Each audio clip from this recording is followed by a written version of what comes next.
Well, it is that time again, everybody. Hope you are doing well. My name is BirdDog John, and I am back in action. In those scenarios, it's good to neuralize the cameras. You guys know that best. Very straightforward. Plug it in, go to the web UI, link the source, walk away. You know, like super simple. I keep looking over at the chat, and I keep seeing you are full of it. Tasty, spicy meat snacks. Covered in flavor. I mean, you can't go wrong.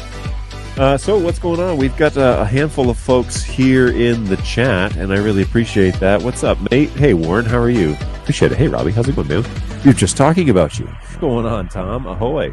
How is it going? What's going on, Go Web? Good to see you again. Thanks for hanging out with us again today. Appreciate that. Feel like I'm in this video more than anyone but John. It's true, NetApp. You are, I'm going to cut this up and put this in the next intro.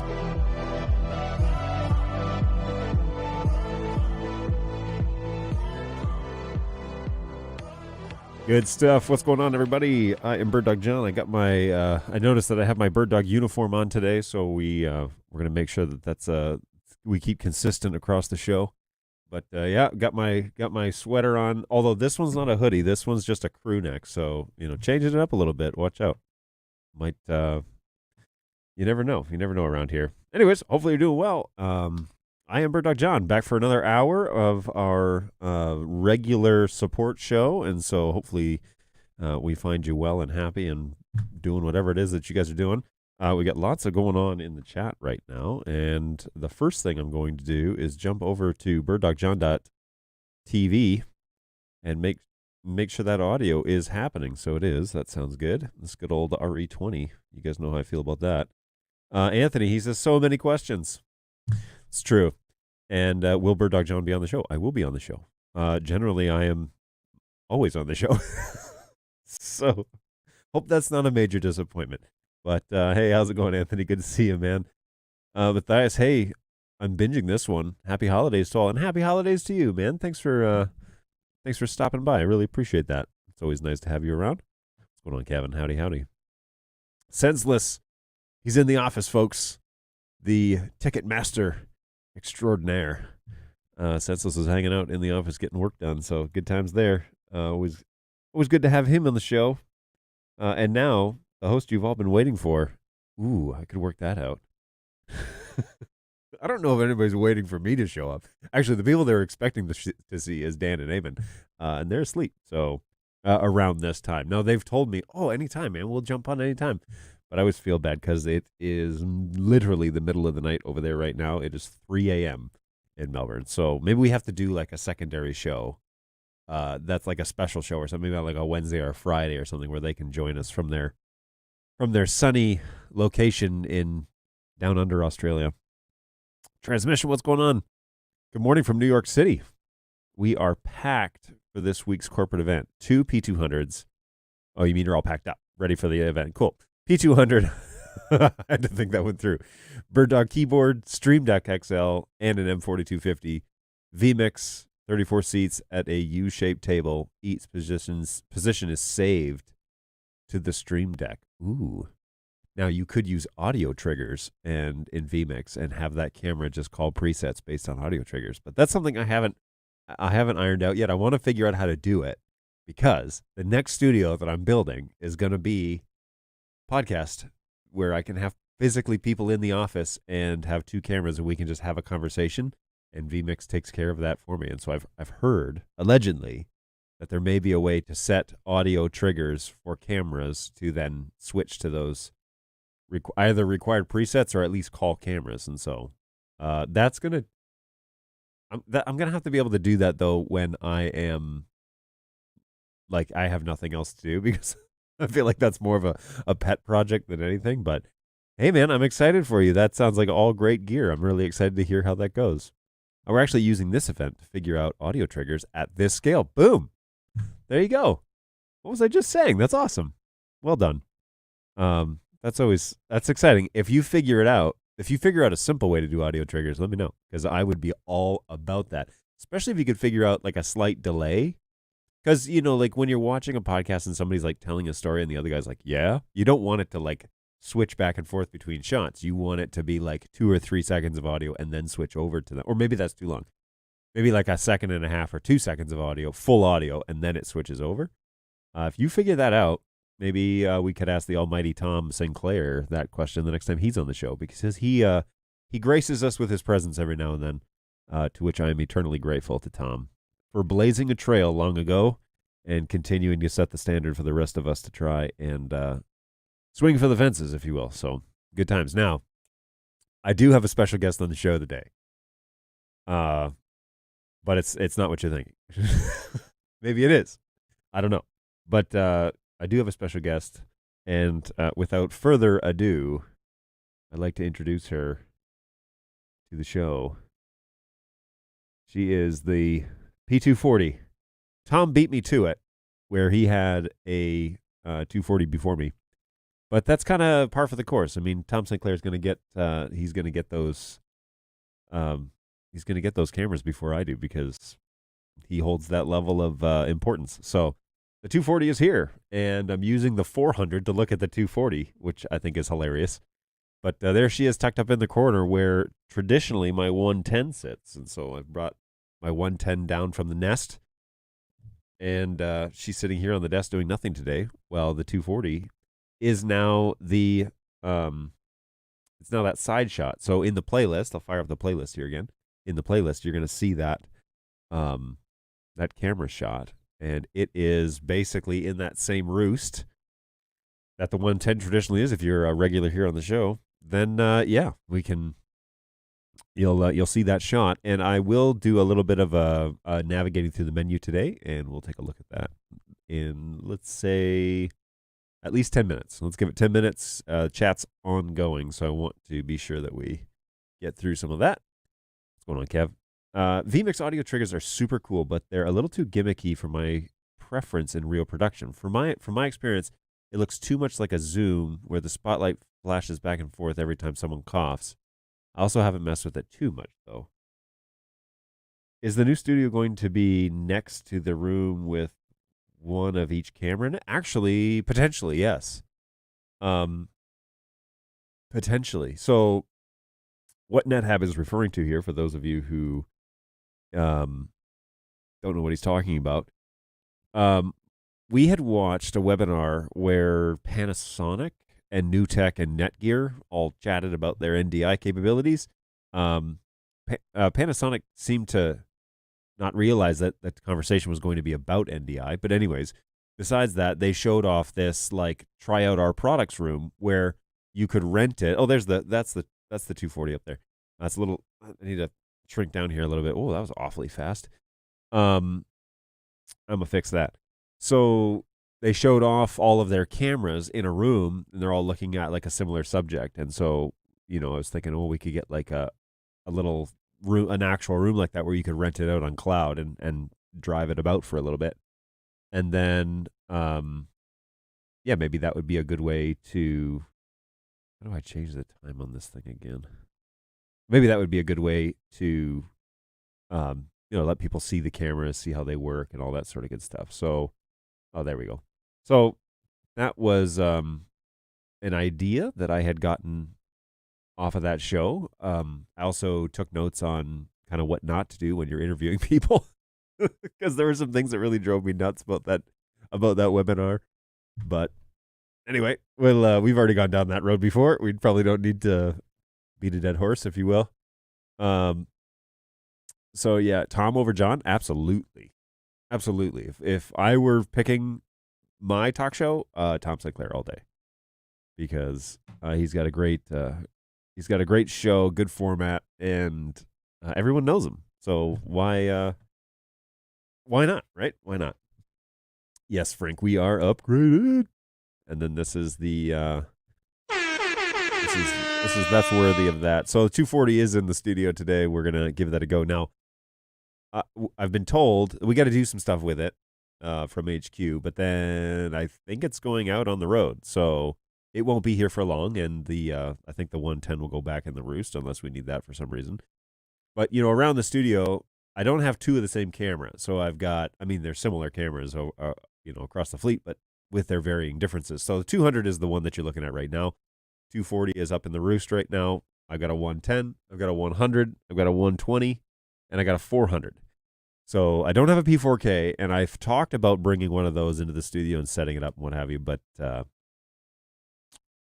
I let time get away from me. So, there's that. Okay, so that's the 240 shot that I had set up, and I just roughly set the settings and whatever. So it looks similar to the 200, but honestly, I think it looks better than the 200 personally. So if this one's going to stay here in support, then we may load it into the studio as a full-time, having a full-time job, and then the guys can use it as they need to. But there's but there's that. We gotta sort out where it's supposed to be. I think this one's supposed to be for sales, so we'll get that handled. There's software that you can add to vMix, which not only switches the cameras, but it does it non-robotically. I'm looking forward to reviewing the Play when I can get my hands on one. Anthony, you don't have one? Interesting. We should talk, man. Are all your cameras on BirdDog Cloud? Can we control them? No and no. They could be on BirdDog Cloud, but my instance of Cloud is currently off because when I run the show, I don't want to use up any CPU, and I don't want sales to remote in and start steering things around.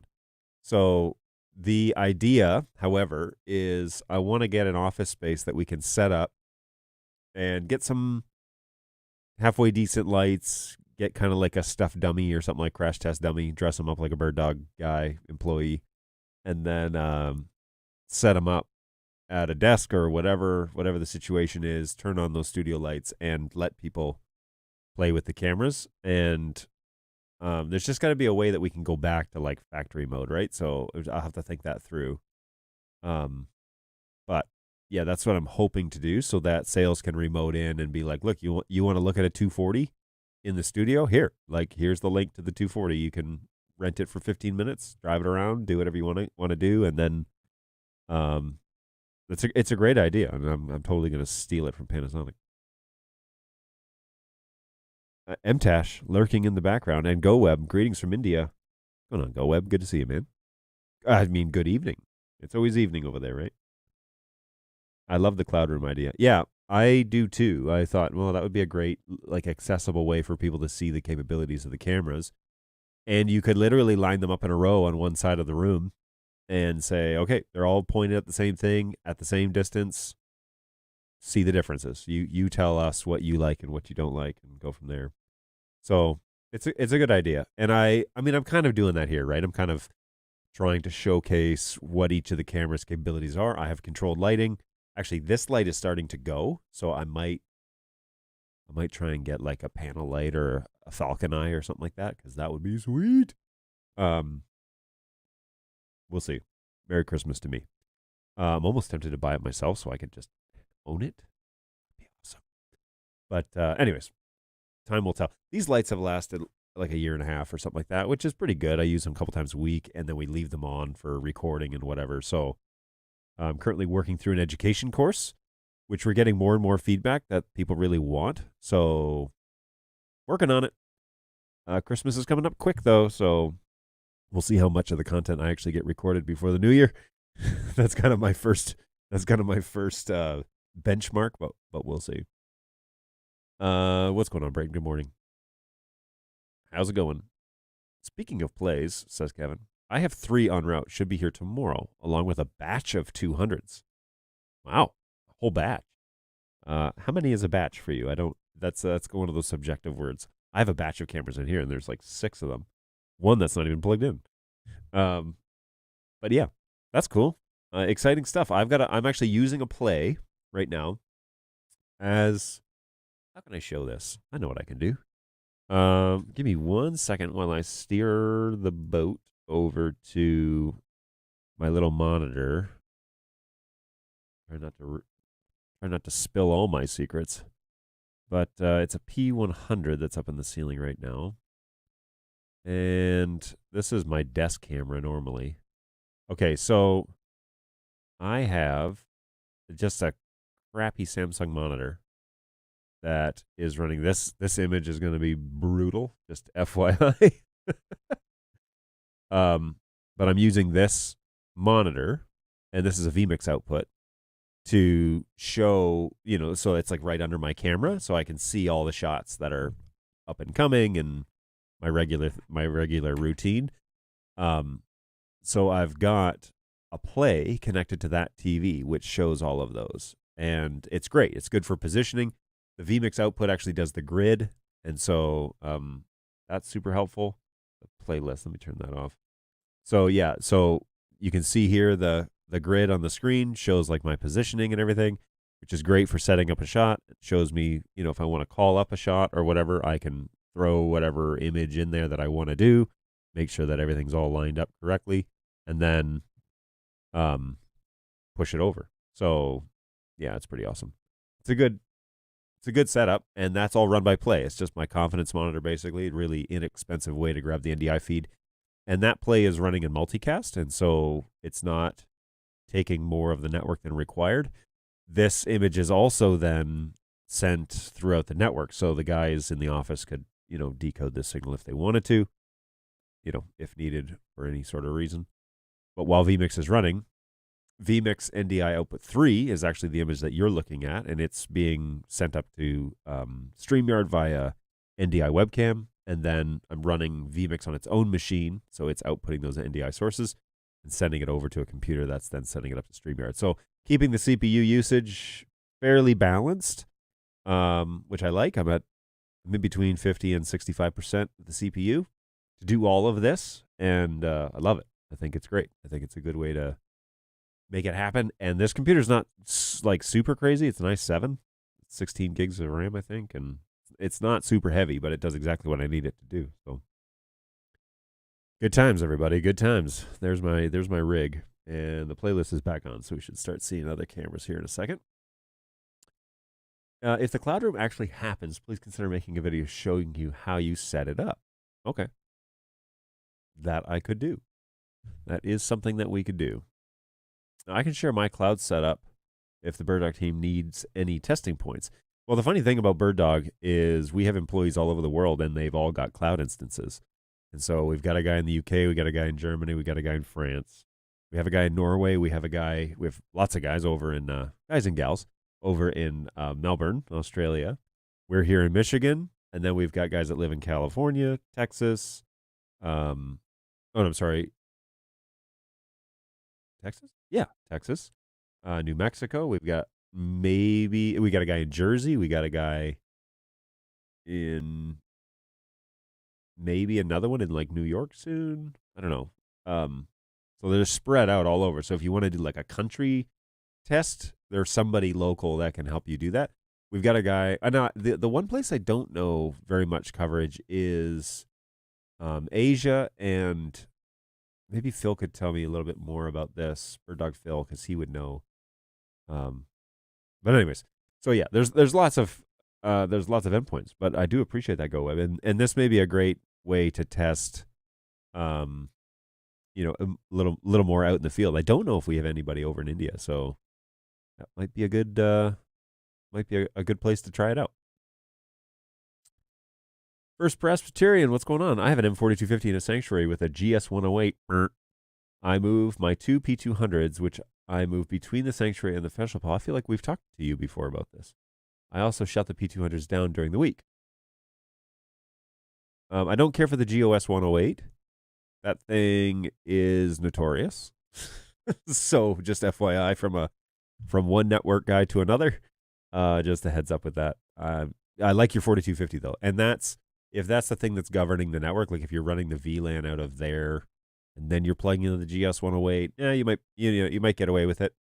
But the GS series, I've just never really. When I came here, I just started losing faith in them. We used to use them in the data world, and they were okay, especially the throwdown boxes. They were okay, but the GS 108 PP, I think it is, the specific model. That one we find all over the places, and we find that people report tickets with that switch. I'll put it that way. So it may be working great for you, and that's wonderful, and I hope it does. But just FYI, we hear a lot about the 108. I could give you a list. We hear a lot about the 108. We hear a lot about the Cisco 2960. The 2960 series is a discontinued series that's in every federally funded school and government operation across the United States, because ages ago, like 20 years ago, there was a grant that went out and everybody upgraded their network infrastructure and they all bought the Cisco. Did I say 2960? 2960, I think it is. That thing has PoE issues. Big time. And traffic, like packet trafficking issues as well. But there's a reason why Cisco doesn't support it anymore. And if you're going to go Cisco, the 350 series I know is used a fair bit. And that's great for kind of an entry-level Cisco realm if you're a Cisco fan. I've always said Ubiquiti Gen 1s, they do small installations pretty well. Gen 2s, steer clear. And a lot of people use Gen 2s and claim that they have no issues. I just don't trust them because they're iOS driven, but what have you. Yes, there he is. BirdDog CJ. He is my Texas reference in the company. We just have a distributor in India. Hey, what's going on, Phil? There he is. Some people are watching. Actually, I noticed over on Instagram. I'm sorry, not Instagram. I noticed on LinkedIn. I get my social media platforms messed up. So we're broadcasting on the BirdDog LinkedIn page, and that's pretty cool. And there's 10 people over there on LinkedIn that are watching, and they don't show up in my counter here. And so there's a bigger audience happening than at first glance. Hey, everybody. Thanks for joining us. I really appreciate it. Jump in the chat. Let me know where you're at. Let me know if you have any questions. That's what we're doing right now. We're answering questions about that. So, yeah, good stuff. I missed what you said because of a call, but I think I heard how many is a batch? 3 currently on their way. That's a good batch. If you made a batch of cookies, 3 batches of cookies, that's a good day. Was hoping to get them in one order for a bundle, but the projects didn't work out that way, unfortunately. Oh, bummer. I changed from first Oh, hey, Tom. How's it going? Good to see you. I'm not sure if I'll be able to use this one or the other. Well, I see you on both. So, how's it going? We've got Jason in the SEA. Yeah, I just didn't know where in SEA is he. Is his home base Melbourne or is his home base somewhere else? I actually failed to ask him when I saw him last. Super great dude. If you're in the SEA area, get to know Jason. That guy, I love that guy. I have a M4250 set up with MAC to IP address mapping. I followed your video in setting up the 4250. And? Successful? Was it easy? Was it? Give me your honest feedback. I'm a big boy. I can handle the criticism. I'm the head of the support department. I better be able to handle criticism. If I couldn't, I have no business being here. We have it all the time.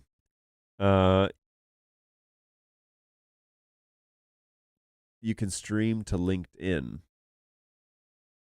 What is the acronym TIL? Sorry, hang on one second. I should know this.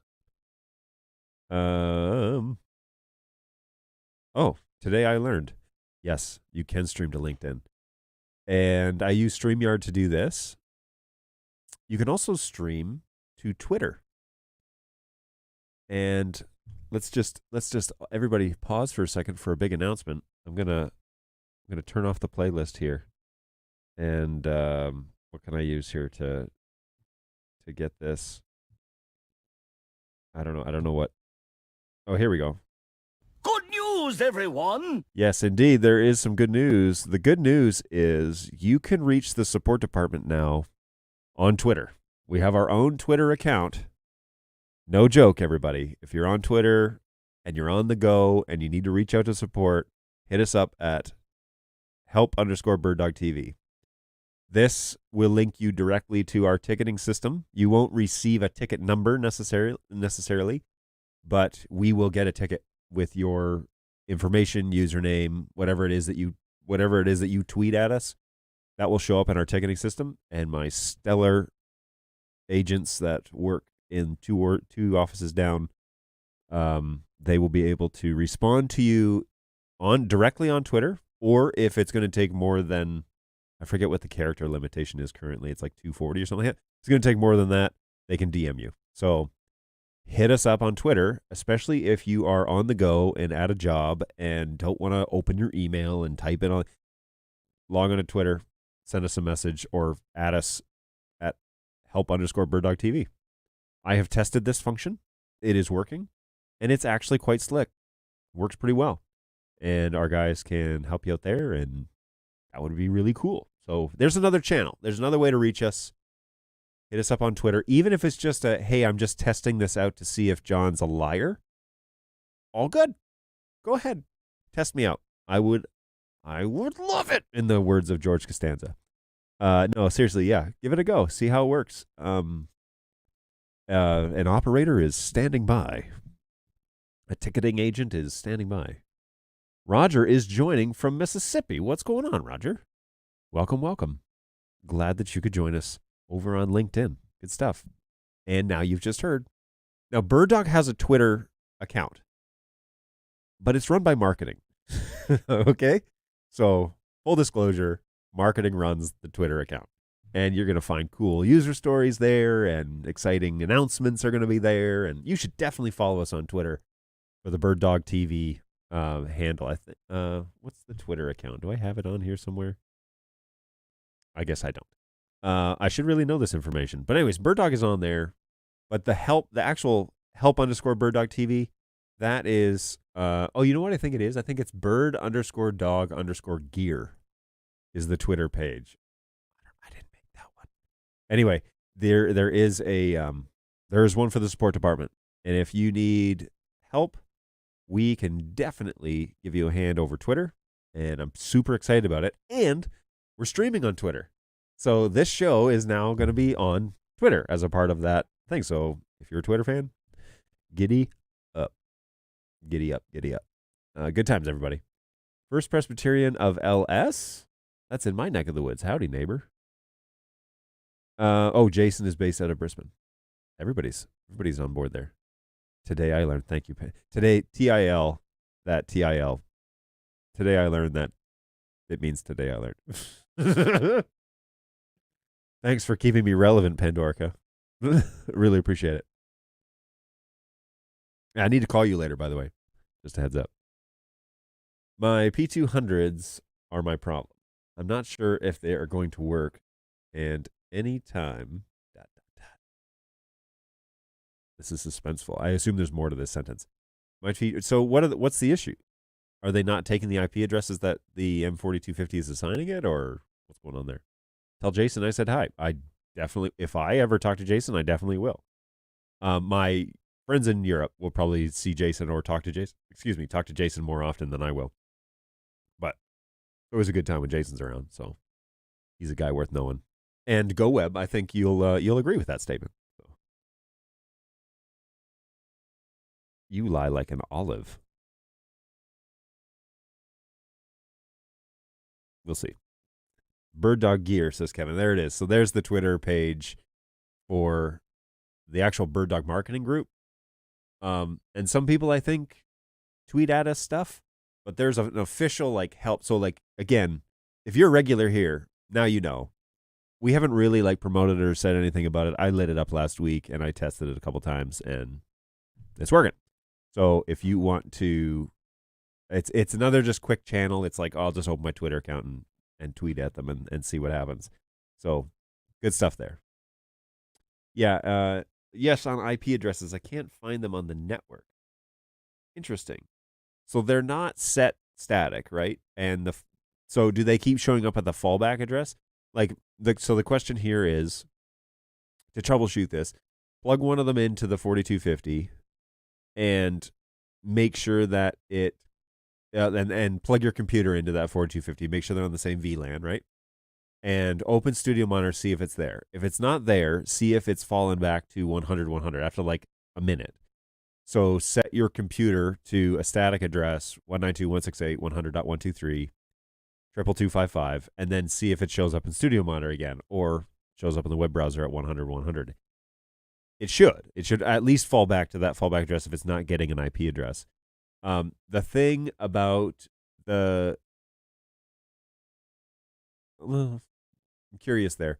So this is where that GS 108 comes in. I'm a little bit nervous about that thing because I just don't trust them. But anyways, if you plug it in directly to the 4250 and it gets an IP address, wouldn't it be great if the 200s had an LCD screen? It would be great. I can't wait for the 240. Seriously. Let me jump over here real quick. I know you've been staring at this, but like, check this out, man. Yoink. Look at that right down there at the bottom. See that? Oh, I'll take Tom's message off here for a second. Look at that. There's a little LCD screen right there. Man, I cannot wait for that to become a regular thing on BirdDog products. And if you were on Tom's show, or if you watched last Wednesday's show on Tom Sinclair Eastern Shore Broadcasting, one of the things he was like, there's a little LCD screen there, which I absolutely love, and the crowd went wild. I'll tell you that. I also feel that way, that all of our products should be able to tell what the IP address is. You can go in and turn that off. If you're like in a secure area and you don't want your IP addresses exposed, no problem. You can turn that off. But most of us are not operating in those sorts of environments. The vast majority of us, I say most, that's pretty broad. The vast majority of us are not operating in those environments. And so you can, all you got to do is walk up to it and look, oh yeah, it's getting an address, right? So to Tom's point here, Tom in the chat, it would have been more convenient if we could just look at the camera and see what IP address it's getting. But anyways, Tom, in your instance, I would take the camera, plug it into the 4250, take your computer, plug it into the 4250, make sure it's on 2 ports that are selected in that VLAN, and then open Studio Monitor, see if it shows up there. If it does, it gets an IP address and you're on the same network. If it doesn't, then you got to go one step further and set your computer to the fallback range. And as long as you haven't changed that, then set your computer to 192.168.100.123. And with the 22255 subnet mask, hit OK, close those windows down so that it applies the settings to the NIC card, and then look in Studio Monitor or go over to Chrome and go to 100.100 and see if it shows up at that IP address. Those are your first 2 steps. And if you get that far and you still can't find the cameras, you can tweet at us, or you can open a ticket at help@birddog.tv, and we will probably set up a remote session to remote in and take a peek, because if those 2 things don't work, something else is going on here. You could also hit it with like Neuralizer to see if that resets the network card on the unit. That's also kind of a self-help option. But those are not normal behaviors. Now, if you're going into the 108 and then you're going into the 4250, that's where that's why I'm trying to eliminate that first, to see if is that what's causing this, where it can't do the hop fast enough to get back to the switch. I just don't know, but there you go. That's where I would start first with troubleshooting that, and then once you get there, then let us know. Your video needs to be updated later with corrections are announced. Tell me where async and sync. Also flow control enabled or disabled. So the original setup was that flow control was supposed to be disabled. However, with the latest NDI 5 update, we discovered that oh shoot. I show it in the video, don't I? Okay, there's a video. I don't want to you know what? I can find out. Hold on one second. Because my whole system's running this way. And I know the IP address of that switch that's right there on the ground. I mean, it's not on the ground. I don't put my switches on the ground. Too lazy to buy a rack. You heard it here first, folks. Okay, so port control, I have mine set to symmetric. And frame size is set to 1500. Flow control disabled. Oh, I'm sorry. Cancel here. 1 second. Flow control is symmetric. It would be enabled on this port, and it is set to 1500. And that's an NDI 5 discovery that actually somebody over, at least that was working with HQ, found that out, that we actually get better results with the frame size of 1500, symmetric flow control, and that enabled, and that seems to work better. So it's just more stable. And here's the deal: we're discovering stuff all the time, right? And you kind of want us to discover stuff all the time, truthfully. But yeah, that's what we've discovered so far. Now, when that changes, I'll announce it again. But I do show that in the setup video for the 4250. I do talk about flow control, I believe. I know the default with NDI 4 and when NDI 5 launched, we said flow control off. Don't use it, don't allow jumbo frames, all that stuff. But now there's those 3 settings, so give it a go. See what happens. See if you get better results, and if you don't, turn it off. That's the nature of our business, that's for sure. If you'd like a second set of eyes, I'd be happy to stop by sometime and take a look. I can send my contact info to your office people. Oh, that's super nice of you, Kevin. The on-camera display with the IP info is so cool. I can already see how it will cut setup time on site. Yeah, here's the deal, right? Like, a lot of these guys that are doing running and gunning, they're showing up, they're setting up on site. If you have a problem, it's just really helpful to look and see, is this camera getting an IP? Tom has it set up correctly where on the 4250, you go in and you set static IP addresses in the DHCP reservation list, and then the switch will behave no matter where you take it, right? Like, it'll do the same thing every time, no matter where you take it. Well, that's the advantage of setting it up that way, because then NDI, the run and gun or plug and play or whatever you want to call it, that function was designed to work with DHCP, TCP networks. And when we start deviating from those defaults, you get behaviors, you get things, you compromise things. And so you compromise on things, but you also compromise things. So the goal here is to make it as straightforward and repeatable as possible so that the cameras behave the way that you expect them to. So DHCP all day, single subnet all day, single VLAN all day. DHCP reservations if you want to keep the IP addresses the same. If you're running 200s, that would be super helpful, right? Or 100s. They don't have screen either. The 110, 120 does, the 240 does, the 400 does not, and the P4K does not. So I have advocated for, and the 120 doesn't. I have advocated, though, that any device that we make, this was after Play was announced, by the way, any device that we make needs to have a little LCD screen. It's not super expensive to install those, to have those as a part of the unit. And so for the convenience of the customer, I think that it's paramount. I think that makes or breaks. It sets you apart because you can turn it off. You should have the function to turn it off in case security is an issue. You can always go less, but you can't get more. You can't add a screen to the 200s now. Like, that's a done deal, right? So going forward, you can always shut them off. You can always turn the LCDs off, but you can never add it afterwards. And so for a convenience sake, why not, right? Back in the NDI 3 days, NewTek recommended flow control, but then with NDI 4, they said it's so much better if you don't need it anymore. And now NDI 5, funny story, it's better if you turn it on. Well, I don't hear NewTek saying it's better if you turn it on. I hear them saying you get better results, but it's up to you whether or not you want to turn it on or not. I have operated switches in both functions and fashions, and they do perform.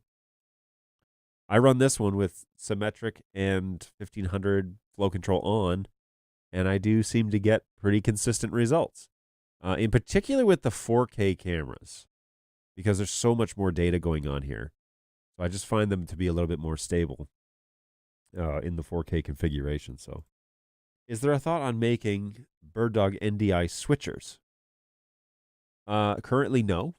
I don't know of a development of that product. However, we have seen people in the industry starting to go down those roads, and so I'm not going to say it's outside of our purview. I know that one of the things that they want to do, that BirdDog wants to do, is to create, as much of an ecosystem as reasonably possible. And so we want BirdDog to be the solution for your ideas and for your design, for your NDI designs. We don't necessarily want to, we don't want you piecing together a whole bunch of different cameras and devices or whatever, we'd like you to say, look, here's how you do it. Here are the things you need to buy to fulfill your dream. But I have heard that we're not planning on writing like video switcher software, like a vMix type of thing. I don't foresee that coming. Partially because there are guys way down the road that do it so much better that we would rather walk closely with vMix and Wirecast and TriCaster and make sure that is that's a great experience. And also because you can get a vMix license for like super cheap, man. It's like $60 or something like that, or $100 just for a single license. Yeah, it's for if you're looking for a software switcher, Wirecast is fine, vMix is fine. They all have their places. TriCaster is is currently the flagship, which is also fine. We have a TriCaster. We have a TC1. It's a refurbished TC1 in the next room, and it works great. So there's that. But I don't know about an actual video switcher. The closest thing we have to it right now is the keyboard, where it outputs a router, and you can switch between sources there and just use that NDI feed. But, that's all NDI driven. So you can look at it in Studio Monitor. You could run it to multi-viewer if you wanted. Run a multi-viewer like I'm doing here, and then switch between cameras off the keyboard. But that's kind of the closest we've got to it so far. I keep all of our 200s in static, and then I run a dual NIC to the internet uplink. Okay, that is one way to do it. That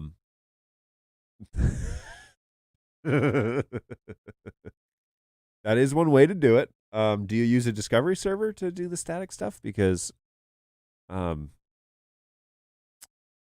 yeah, there's a lot of, let's say there's a lot of compromises if you're just running straight static on any BirdDog device or any NDI device. There's just compromises. But if you're using a Discovery server, that's the way that I would recommend doing static, because it'll create a lot more consistency across the fleet. But that is a way to do it.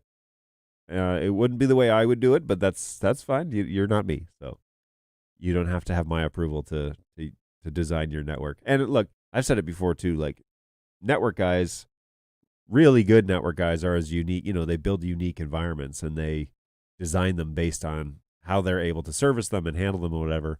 A common thing that we get with the static camp is, well, we just want to know what IP address all the time. We never want it to change. It's like, well, that's what I'm saying. Use the DHCP reservation list and leverage all of the services that come with DHCP, because that's what it was designed for. But if you're shutting down the cameras and firing them up all the time, and using them for short stints, that would probably work with static, just as is, but I would still recommend a Discovery server. We sometimes have to do a remote support for outside operators setting up our cameras, and the screen with IPs would eliminate 75% of the troubleshooting time. Agreed. What does the camera say it's doing? What IP address does it think it has? Or what is the name on the camera? Like, it shows you the BirdDog dash name, and that's the way to do it, man. So yeah, I'm really excited that we're setting up our future devices. I hope we'll have screens on all of them. Anything. The Play slipped through the cracks but money and cost and all that too. But it would be great if on the underside it had the IP address information and everything, right? So you could just like look at it and then put it back on the TV and walk away. It would have been slick, but we missed the chance there with that one. I missed the chance. I should have made the recommendation before we launched the Play. That's it. We're sold. We're picking up the 240 at the B&H on the ish. Well done. Yes, the 240 has the screen, and I'm not gonna lie. From what I've seen so far, I do like this lens equally to the 200, if not more. So we'll see how it plays out here. I'm gonna monkey around with it a little bit. We had a chance to kind of test drive it yesterday for a few minutes, but I'm gonna try and get a little bit more time in with it. And it's here in the nest, I say, because it's up in the roost, but the crow's nest, that's what I should call it. So we have that up there, but I haven't had a chance to really dial it in other than getting it to look similar to the 200. But so far it's been pretty easy to set up and get going compared to our cameras. It's relatively the same process. So hardware, not software. So we haven't talked about that. I know that we haven't talked about a hardware video switcher I know we can do it. It would all be NDI driven, that's for sure. Like it would be a similar design to how the keyboard currently functions. But we talked about a video switcher that someone had made, right, for their camera fleet last week or maybe a week ago, 2 weeks. But yeah, it's an interesting idea. We're interested in interesting ideas. It's just a matter of execution and if it's possible. So it'd be tough to see an LCD screen on the play on the back of the TV. Well, the point of it is for service, right? So if it was on the underbelly of a play, do I even have one in here? I don't have a play in here. I'm using it. But if it was on the middle of that magnetic circle, right, a little LCD screen, that just the little same one that's in the cameras, if it was in the middle of that unit, then if you had a problem with one, you plug it in, it turns on, you can see, oh, okay, it's getting 1.17, and you put it back on the TV, and then you get into the web UI that way, just as a way to reference. But anyway, it's not like even these screens like this, the 240, I don't know, it was maybe 10 feet from me or 8 feet away, and I can't read that LCD screen even with my glasses. I can't see the letters or the numbers on it from here.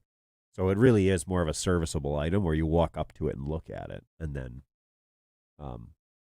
yeah, that would be the purpose. I think it's actually like it's a support function more than anything.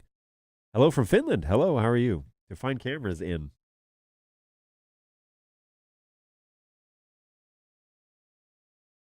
Okay. Hopefully there's more to that. So, there we go. Hello from Finland. To find cameras and network, Studio Monitor is the way to go. But how about converters if you don't know the IP address? Okay, so there's a couple of ways to do this. First of all, you can download a free version of Central if you'd rather, and that will show BirdDog converters. And it'll give you the little gearbox. You can click on it, and it'll take you to the web UI, especially if it's a decoder, right? That's really the issue is you got to flex out or multiples, and they don't have the LCD screens. The 4K family all have LCD screens. The Studio had a dot matrix screen, and the Mini did not. So that was a question we got all the time. I put it in decode mode. Now I can't find it, or I just unboxed it, and it used to ship in decode mode. So it was like I just unboxed it. I can't find it anywhere. You can use a program like Bonjour Browser if Bonjour is allowed on your network. Bonjour Browser is a defunct program from ages ago, but it will find local device names and show you the IP addresses of them. So you click on the device that it finds, and then it'll, in the little text box on the bottom, it will tell you what IP address it has. Man, I'm having like bubbles here. I'll get some water. I've already drank through my coffee. The caffeine's hit the system, so here we go. That's good. All right, I got to get through lots of water today too. So you can use a program like Bonjour Browser, and it would pull up the device. Now, if Bonjour is disabled on your network, obviously, then that's not going to work because you can't query the MDNS to find out the local names and to find out the IP addresses that are associated with them. You could always look at the routing table. You could try to ARP-A the table and see if any of the MAC addresses of the devices show up in the ARP table. Typically they do, but you just look at the MAC address on the bottom of a device. So I've got my trusty dusty Mini here, and it had its MAC address listed on the side, and there's like a little white sticker. I guess it's this camera you're looking at. So there's a white sticker on the side. Tells you what the MAC address is, and so you could find it that way. You could also, if they're brand new devices, they're going to have their short form name. That will be their local address. And so you could say HTTP semicolon / and then BirdDog dash and the last 5 characters. So here it would be BirdDog dash 18E as in Edward 6B as in Bob .local. So you'd say BirdDog dash the last 5, but be sure you put HTTPS, or I'm sorry, HTTP and not S. It's not a secure website. It's a local address, and if you don't put HTTP semicolon / BirdDog dash and then the last 5 .local, it's going to query Google to find it, and obviously it's not going to be there. So it'll take you to a website, it'll take you to a Google search and be like, did you mean to write not that? So there you go. Yeah, there's that. Good times. But that's the way you find it. Generally, there's a handful of tools that you can use, especially in decode. Flex outs don't have. Now, if you plug a flex out into an HDMI monitor, and power it up on your network, it will show you the IP address on the screensaver. Same thing with Play, by the way. Play does that as well. And that's kind of their way around it. They're like, well, we didn't need an LCD screen because we show it here. It's like, yeah, but it should be obvious what the IP address is. Like, we're doing IP network things for non-network admins. So we need to make it obvious. And you can turn off the function. You can tell I've had this conversation before. You can turn off the function, but it's more convenient just to have it turned on, and then people who are non-networking people can understand there's the IP address, and they watch a video that says type the IP address into a web browser and it'll take you to the web UI. That's the point, right? So we're getting there slowly but surely. Don't call me Shirley. You can get away with showing the IP on the splash screen of the Play or decoders, but for cameras, the screen is huge. Agreed. And cameras, again, if you're on the same subnet, you should be able to pull it up in Studio Monitor, so that should be fairly straightforward. For the 200, the 100, PF120, P4K, P400, the A200, there's no screen there. A300, no screen. But if you've got a proper NDI network, plugging it in and opening Studio Monitor should be all you need for anything that's encoding. For decoding, it gets a little tricky. And so that's where we put the IP address on the screen. That is on Flex Out, and that is on Play. But, yeah, it would have been really nice to have a little screen on there, too. Because just a matter of convenience. You're walking around and checking things before the event starts, and you want to make sure that the IP addresses are all coming back correct. Now, with the screen, if you use the static function of our networking stuff, it bypasses, it will just say that every time, even if it's having a networking error. So it kind of screws you over there. Another reason not to use static. But I'm pretty adamant about that. So anyway, it's because I've dealt with, let's just say, hundreds of clients who have put their devices in static and then they disappear. And the gotcha is usually the default gateway. But anyway, or they miss a number and then all of a sudden it's gone and they don't know what number they missed. Man, it's been a long 3 years. I'm still sad that the studio is EOL. It's true. The studio is EOL. I don't even know. Do I have that video? I did a video, right? It's on StreamYard. I did a video where we played taps for studio. That was a good day. It was a funny day. We announced that it was going end of life, and the studio's been a great product, and it's been the backbone and the original BirdDog hardware, and it was a good device, especially in late in life. She got really stable and worked really well. She has one little audio bug, but other than that, she worked pretty well. And yeah, she just kind of ran out of juice. She's not able to do our new encode processes that are a fair bit more sophisticated than they used to be. So I think there's an NDI 5 version coming out for it. I've heard rumors that that's happening, but no idea about timeline yet. Hey, Kevin, I just sent you a message for our website with my info. They're from Tom. There you go. Alternately, you can just put a / after the BirdDog local, and the browser will recognize it as a URL. Well done. Oh, that's cool. That I didn't know. I'm going to test that out. That'd be great. That's a great little tip and trick that maybe we all learned here on the show today. Let's find out. Let's go to BirdDog. Whoops. BirdDog dash Studio P100.local. It may. Oh yeah. It does go there. So there you go. Learn something new every day. I'll have to use it with a camera that I've never been to. Or some. I'll test that. I'll test that function and confirm it next week. But I'm sure it works. I don't know Kevin a lie. So, unlike me, this untruthful show. Question: which bear is best? False. Black bear. Question: is there a way to send the video signal to a projector using Ethernet, and with the possibility of multiple computers can send their own signals to the same projectors? Guests, or from the control room? So yes. I mean, this is really the function of NDI. These are not, so before I go down this road, these are not point-to-point devices, all right? So these are not plug a mini like in at the computer and plug a mini at the projector and connect them together by Ethernet. That is not what this device is, okay? This is not a point-to-point device. These are network devices, and so you put them on the network. They get IP addresses, computers, all that stuff, right? They get an IP address. They can talk to computers. And you generate NDI and make it available on the network. And then you can assign a decoder, so a flex out, a mini, a studio, a 4K device, a 4K family device, a play. You'd assign a signal to that device. Now, the thing about it is with especially BirdDog devices is we're using a fair bit of bandwidth. And so we're decoding in sequence and taking live data and showing it as quickly as possible we can on the screen. So if you are wanting to video switch, you actually need to take that to a video switcher that will output NDI and send that NDI signal to the decoder.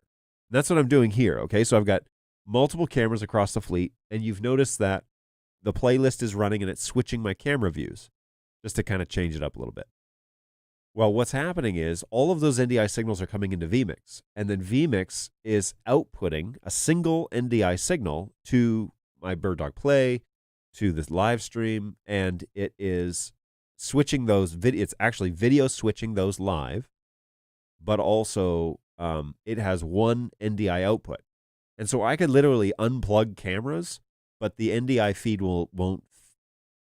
The actual NDI frames won't stop going out the NDI output because vMix is generating that output. And so it's better if you're going to use multiple devices across a network and you want to switch them quickly and live, it's better to do that in a video switcher, an actual video switcher. We don't have a video switcher per se where you can take an NDI feed from multiple places and switch them quickly. What you'll notice on a decoder is if you change the source, like if you go and you say, okay, I want it to decode my P200, and then you go and you say, okay, now I want it to decode, Gunther's computer, and you switch the source inside the decoder, it will break the actual signal that's coming in. It'll stop the packets from coming. It will reacquire the new signal, and then it will start unpacking those and then showing those on the screen. That process takes 5 or 6 seconds to do. That's not fast enough to do video switching that way, to do it live. So what you want to do is have an actual video switcher. If you're going to have multiples and you're doing this in a presentation format or putting it up on iMag or something, you're going to want to do to have the ability to video switch it, and you want to actually use a video switcher. So there's 2 ways here, but yes, to answer your question in the most basic form, yes, you can have multiple NDI encoded signals on your network and assign them to the same decoder and show multiple NDI sources, as long as timing is not like showing them back to back to back. Like you're not having a Zoom conference up there, right? And you don't need the option to do this. You don't need this to happen between sources. If you do need that to happen, then you need to have an actual video switcher in the control room, bring all those NDI signals into the video switcher, and then you choose what goes up on the screen. You have somebody do that for you. Or you can automate it. Triggers will do that too. I don't know if that answered your question or if I went down some rabbit holes that you didn't intend for me to go. So no updates on the studio. That's too bad. I was hoping to see NDI 5. Well, there is a plan for NDI 5 to come to studio. I just don't know when, because there's a lot of devices that are waiting to get NDI 5. So I don't know when that will be. Hopefully it rolls out sooner than later, but I don't know. It probably won't be this side of this year, that's for sure. So I didn't catch that reply from Tom. And 2, for the record, I tweeted BirdDog support to test your claims, but I have not received a response. Well, yeah, so first of all, there's no automated response out of that thing. So that ticket is going to go into the system. Are you wanting me to respond to it? Because I'm actually not looking at the help desk right now, but I can. Let's see here. So generally, we ask that you give us a little bit of time to respond, especially if you're hoping I'm going to do it. Then then we'll need to do that. But let's see here. Open tickets, support department, all tickets, all open tickets. And I need to look at this a different way. Let me see where. There it is. All right, so let's and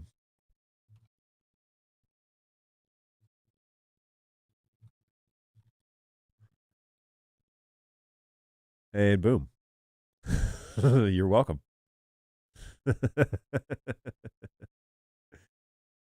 You did send that in 33 minutes ago. So I think 33 minutes is pretty good for a response time. This thing is alive. It is there. And I'll even assign that ticket to my queue. There you go. So hopefully that came through for you. I appreciate somebody testing it out. And now we're having a conversation. Whoops.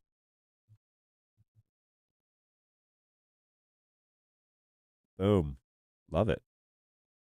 Like I said, we can also, if the response is going to be more than whatever the limit is, I think it's 240. We could send you a direct message over DM in there too with like instructions or whatever we need to do. So that's all cool. And those things come in fairly, we can choose how we want to send you the message. So there it is. That's pretty fun. So yeah, not only did you receive a response, but you received a response while I was live on air. Now I'm not the one that's going to be managing the ticket desk. We have agents for that, but they're also working through the open tickets that are there this morning. So there you go. Panasonic has just launched their first range of projectors with STM slots, so you will be able to use one of our modules in them soon. Oh man, that's so cool. Hey John, greetings from Paraguay. Oh, that's cool. How's it going? Greetings, Alex. Hope you're doing well. Thanks for jumping on the show. Appreciate that. Jake, what's happening? Good to see you, man. It's BirdDog Jake, everybody. A regular here on the show, BirdDog Jake. I didn't realize that it was actually a proper ticket. Yes, it is. So it does come into our ticketing system, and then we can track it. So if that agent is going to be out sick for 2 weeks, somebody else can take over. Instead of you actually tweeting at a Twitter account that is only managed by my phone, that would not be good service. I need multiple eyes on things like that, and that way we kind of cover our basis. That's the first time that I've heard that a 3 to 5 second delay on converters. When you and Jake were on cloud, you talked to Central 2.0. You mentioned that this should be instant, I assume. Is that not true? So I'm talking about changing the sources on the converters. I'm talking about when you go to the web UI and you're decoding, and then you go to the web UI and you say, okay, I don't want to decode my 200 anymore. I want to decode my P4K, or I want to decode my PF120 or my vMix source. It will break the source connection from the decoder and stop the packets from coming. It will reacquire the new source, which means it's got to find the IP address, probably got to query the MDNS and make sure it has the signal. And then it's got to bring that signal across and start showing it and like unpackaging each of the packets in sequence and making sure they're all there. If it's set to TCP, it's got to send acknowledgement packets and all that stuff. That takes a couple of seconds to do, to make that transition from one source to another. I'm not talking about the decoders being delayed by 3 to 5 seconds. I'm talking about the actual acquisition of the source, the decoding source, taking a few seconds to switch between sources. It's not a video switcher. It's a video decoder. So it's an NDI it decodes the NDI source. That's what I'm talking about. It takes a few seconds to do. Once it's connected, yes, the decoder itself is 1 frame. That's the full NDI standard. Now, how many frames get added because of your HDMI cable quality, because of your TV, because of your bunch of things, right? And your network, that'll all add latency. But the actual decode itself is 1 frame. Not 1 second, 1 frame. Let's talk about switching soon. There you go. Sounds good. Let me know when's a good time. So these two are now having a conversation between us. Aren't SDM modules like mini computers? How's the latency on them, especially with iMag? I had one here, but I couldn't get it working because it was like way pre-production, and we needed like secret menus in the NEC TVs, and it was really like crazy. And apparently, this is standard in the industry. I couldn't rack my brain around it, but evidently, the way that I reconciled this invention was we related it. The IT or support department related this to like contra codes on old school games, where you could get the module, and then you put the cartridge inside the module, and then put the module in the gaming system, and then you had access to all these contra codes. That's what we related, having an NEC advanced expert menu.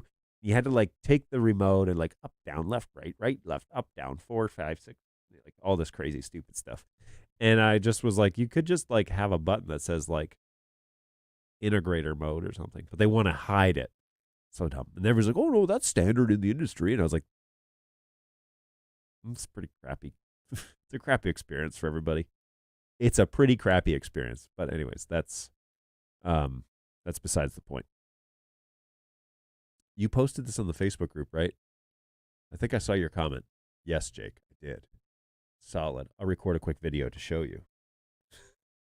I like narrating your conversations, by the way. Question. Is there a known issue with BirdDog Flex backpack and BirdDog intercom system? So you're talking about comms. What is the known issue that you're reporting? Because Game Shark, NetHab, that's the one. Game Shark. So,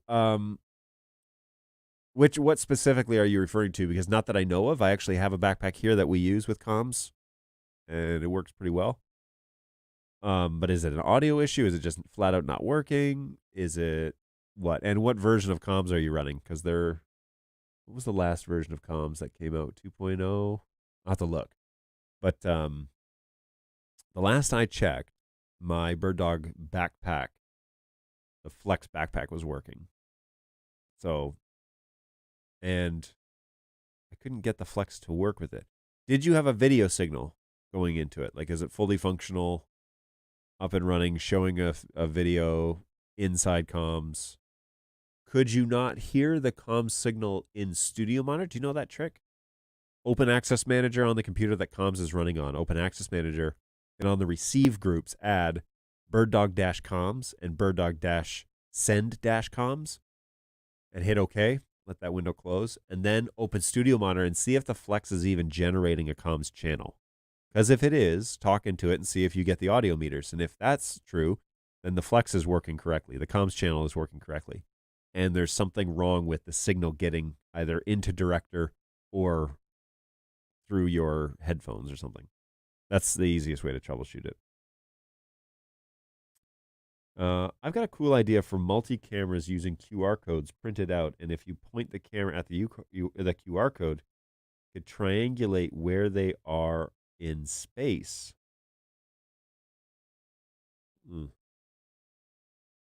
Interesting idea.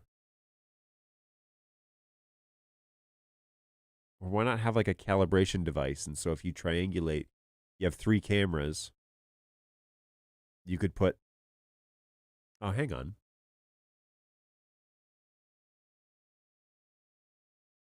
So you could have one camera that's looking at like the home position, right? This is an interesting idea. You have one camera that's looking at the home position, and then you set up other cameras around the room, but point them at the camera that's at the home position that has a QR code somewhere on it, or like some sort of marking or some sort of thing that's on it that the cameras would recognize as that camera is looking at home, and then they could orient themselves to their relative position looking at the thing at home. That's an interesting idea. Oh, yeah, that's a good idea. Like a quick calibration, like here's my setup. Here's where I want all the cameras to look, So you set one camera up, and then it has the little module or a QR code or something, and then they all look at, it's kind of like an NDI 5 Genlock idea, right? Where they're all looking at the time code. But maybe you could look at the coordinates of the camera, and then all the cameras would look into that direction as to like, here's the stage area, something like that. Well, that's an interesting idea. I thought I had the newest version of comms and also the newest version for the encoders. Video signal, yes. Audio, no. Studios and minis work great with comms. So yeah, I would definitely check the comm signal in Studio Monitor. So there's a way to reveal them, and there's a knowledge database article that tells you how to do it. But the way that I described it, Open Access Manager, receive groups, BirdDog-comms, and BirdDog-send-comms. Add those 2 line items and hit OK. And then open Studio Monitor. This will reveal the comms channels, the NDI comms channels. And then you can listen and see where the fault is. And so is it the flex? Maybe the jack on the flex is busted or something's wrong there. Maybe the comms audio is muted for some reason. I don't know. That might be the case. But if you're talking to the headset and you can see the audio, you know how to reveal the audio feedback in Studio Monitor, right? Right click, go down to settings. I think it's under audio, and it says like dB meter. Enable that. And if you can see the little blue lines going, then you know that the comms channel is working out of the flex and that there's an issue with the signal getting into the director. If you're having success already, then I suspect it may be a localized problem, but I have a flex unit here that does work with comms. I know a flex backpack that does work with comms. So it shouldn't be the case, but hey, thanks for the narration, John. First time actually seeing you live. Hey, well, thanks for stopping by. Been using BirdDog products for 4 years now. Keep up the good work. I will let the guys know. I'm the head of support, but I'm not the head of design. So I will relay your positive feedback. Positive feedback is always welcome, by the way, everybody. The support department is not the compliment department. It's the support department. So we get it. But kind words are also widely accepted and appreciated at this department and at HQ. So if you're in Europe, feel free to say a nice thing about Phil. He's a good guy. He needs some positive feedback as well. I know Jake and CJ, they like to hear positivity. That's just the way it goes. Any other BirdDog guys in here want to hear some positive? This is a place to be, apparently. Appreciate it, Josh. Thank you so much for sharing that. Is there a way to turn comms on and off with the Flex in the UI? There used to be. I don't think there is anymore. I think they separated, because it used to be the way that audio jack works, I think, is there's an analog button. Do I have a Flex on the network? Whoops. BirdDog dash Flex, are you on here?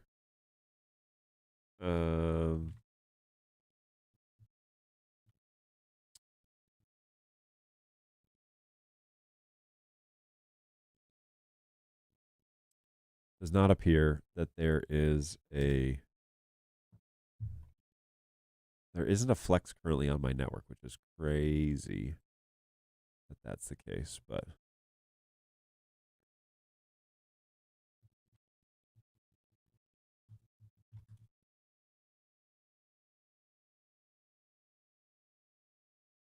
that's crazy. Yeah, Phil, anytime, buddy. You know I love you. There used to be a way to turn off comms, Alex, but I think they separated, and now the comms channel is just always on. But if you select analog, then it changes the backpack's jack to ingest the analog audio. So you have to turn that off. You have to tell it you want that jack to be comms. Like you have to, I don't know. I can't remember. There used to be. I don't think there is anymore. I think they took that out. So, if you select is that off? I'm gonna have to get my BirdDog guys, my agents, to look because I don't know. Come back next time and I'll find out for you. Yeah, there used to be an option for it, but I haven't been able to find it in a while. Yeah, I know they took it out, and that was intentional because the comms channel either has the headphones, and when you mute it on the UI, it still works for the comms channel is still on. It's on just all the time. Just depends on what audio is being sent. Is it being across the wire? If you like plug in an audio jack and plug in your, nobody has iPods anymore. You plug in your phone to it and you play music, that should come across the comms channel. But you can tell it whether or not to integrate the audio or mute it to the NDI stream.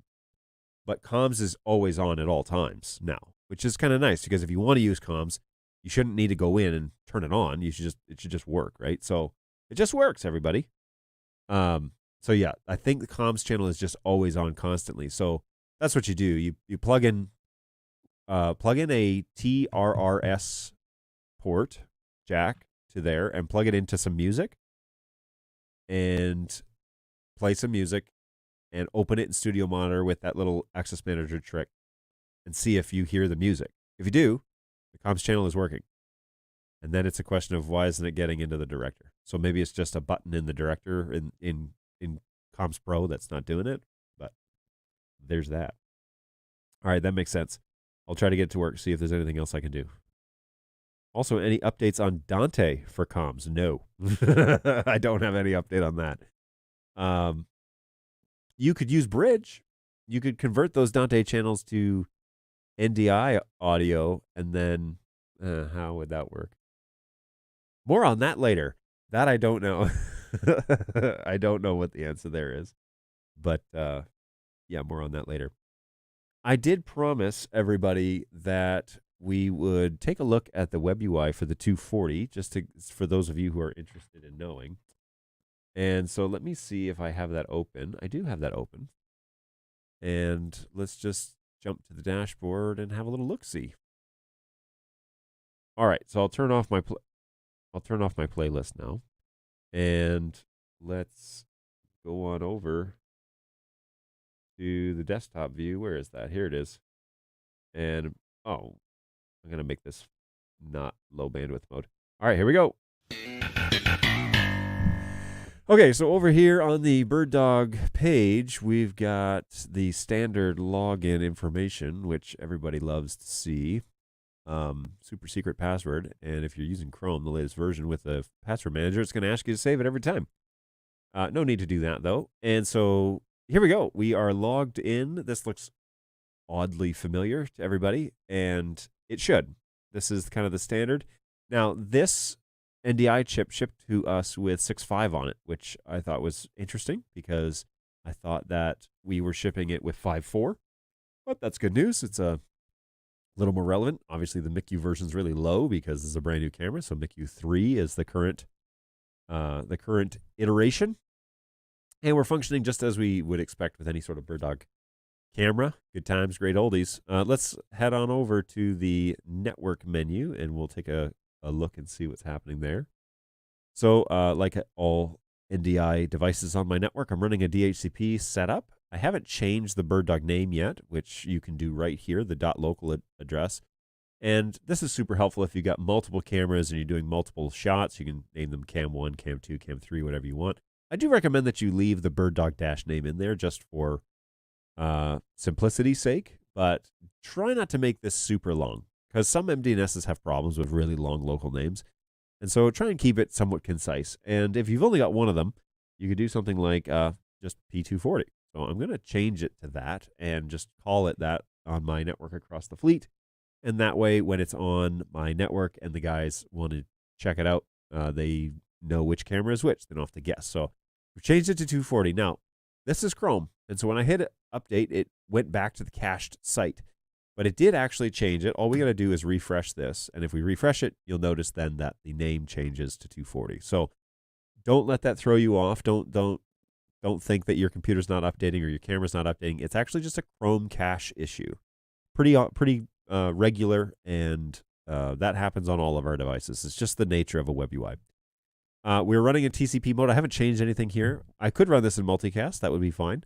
But I'm not doing that currently. Just out of the box, it's still TCP, which I think is interesting because RUDP is kind of the new NDI5 thing, but TCP is still the default. And I don't know if that's intentional or if I should read into that. I don't think I should, but you can devise what you will with that.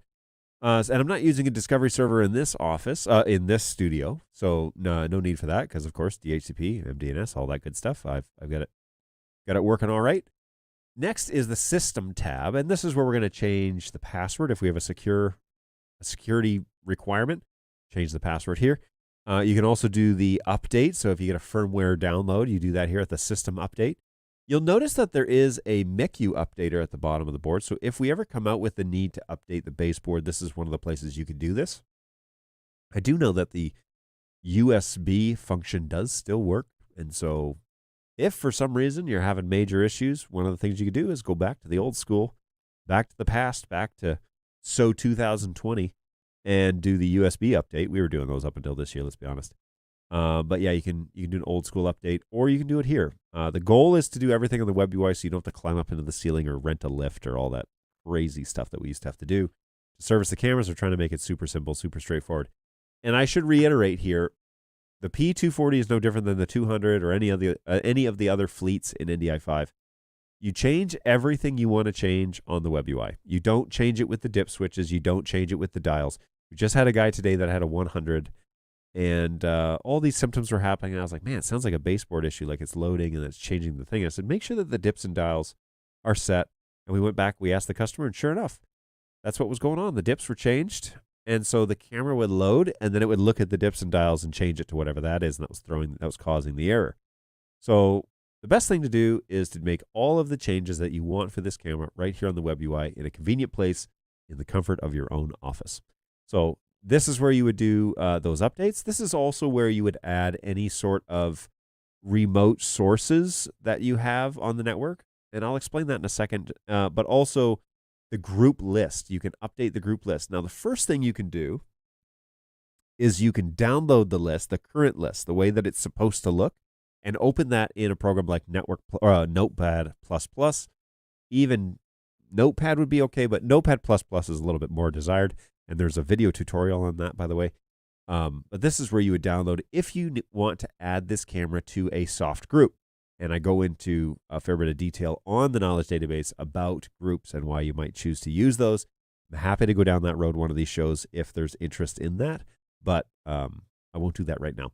And then the same goes here if you're uploading remote IP lists. Now, on a camera, you might ask, what's the purpose of having a remote IP list? Because this is an encoder, right? And so encoders just function as nodes on networks. Well, you might want to show a source that's on a different part of the network, on a different subnet, as a fallback.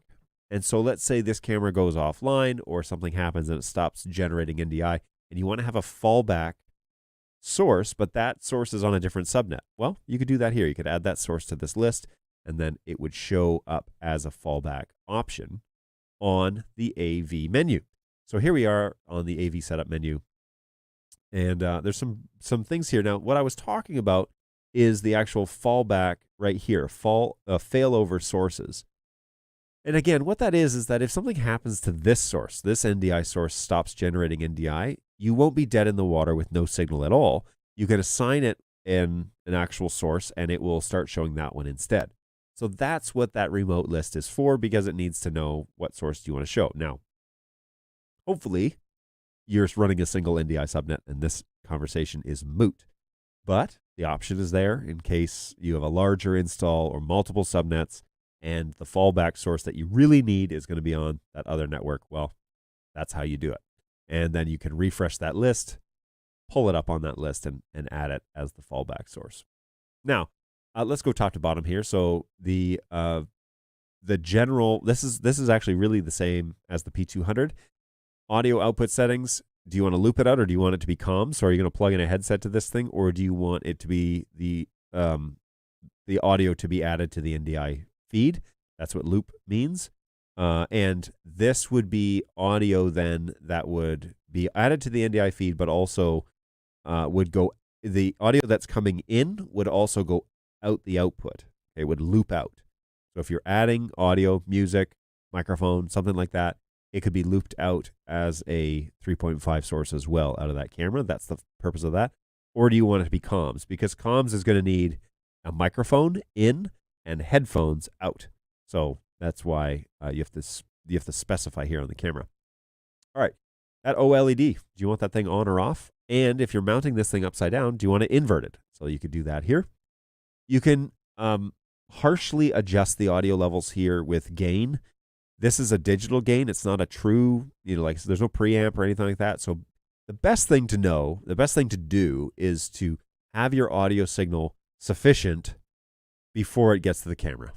Okay? Have the audio system the audio signal nice and clean before you plug it into the camera, and not add anything or take anything away via the by the audio in or out gain structure. And then if you want to restart the NDI chip inside the camera, this is where you do that device restart. You can also do that on the dashboard. But that's what that does. Device restart is a NDI chip restart. It's not a full motherboard reboot. It's just an NDI chip restart. So if you want to like add it to groups and then hit restart, that's where you do that. All right, NDI managed. I prefer NDI managed as a support guy. I think that that's the way to do this. Allow the camera to take whatever it needs to do, and don't restrict it in any ways. But this switching it to manual is just a threshold setting. Okay, just the maximum amount of bitrate that it can use before it starts degrading the picture. So it's not a turn up the throttle type of thing. Oh, I turned it up to 350. It's like that doesn't mean anything. The camera's just going to use what it needs to use. That's all it's doing. Okay, so NDI managed, might as well just leave it, because you shouldn't have any bottlenecking issues at the camera. You don't throttle the node. You throttle things further on down the line. So anyways, there's philosophy there that we can talk about. Are you using NDI groups? This is where you could add a camera to a group and enable it. So you could, if you want, for example, okay, so people ask me, hang on, we already talked about groups on the system tab. Yes. If you want this camera to be able to see other cameras in a group, you need to add it here, okay, to the group list, so that it can see it. You can see those sources here, for example, or here, for example. But if you want this device to belong to a group that other devices in a group can see, you add it here. You put the name in here, and then you say enable. And so my studio is actually called Studio, whoops, let's try that again.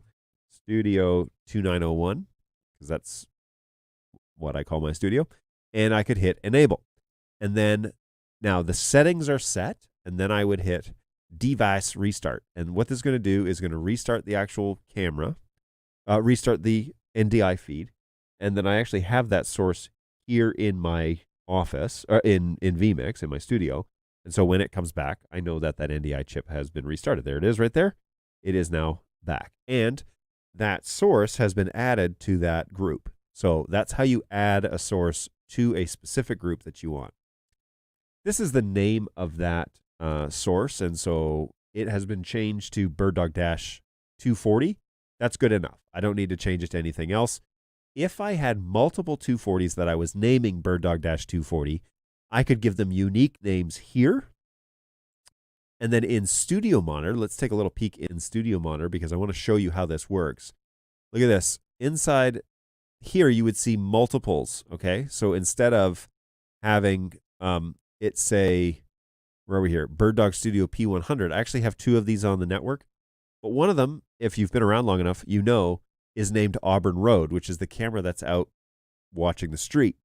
And that camera, so the one above my desk is called Cam, and then the one that is watching the street is called Auburn Road, and it's also in this menu right here. It's not here on this list. It's inside this subgroup.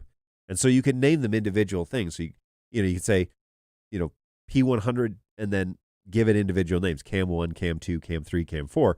And that way it cleans it up in Studio Monitor, especially if you have a lot of sources. It shrinks that list down. So then you say, okay, this is a P100 and this is on Cam 1 or whatever. So that's how that is. That's the purpose of that function. You can make smaller subgroups. Now, there are some trade-offs there, because when you go then to the web UI, you type in BirdDog-P100.local, which camera is going to come up, right? So you got to do it inside Studio Monitor to use the local address that way. That is the trade-off. If you want to change the video format, this is also where you do that. So this is a good place. I'm running 1080p 5994 as per usual. The NDI audio, this is, do you want to add the audio to the NDI stream or mute it? That's where this is done. So you can turn it on to analog, or you can say mute. Okay. Stream to network. This is a way that you can actually, and this is in the API, where you can actually stop the NDI video from going out, and it will just show the screensaver, which you can select up here. And the screensaver can either be the BirdDog, the beautiful BirdDog logo. It can be just a black screen, which is not helpful to any IT guy, or it can be a screen that you capture. So you can set it to something silly, or you can set it to a corporate logo or whatever. You can capture the frame and then show that. And that way your IT department knows, oh, that something's wrong with that signal, or it's not streaming to the network. But if you put up like your company logo or something like that, then it's not too obtrusive to those who also see it and are not in the IT or NDI realm. So there's that option. Now, we have talked at great length about, wouldn't it be great if you could upload your own image and then have a company logo of high resolution and that show? And yes, I have sent that recommendation over to the devs. So no idea if they'll be able to do that, but that would be pretty cool.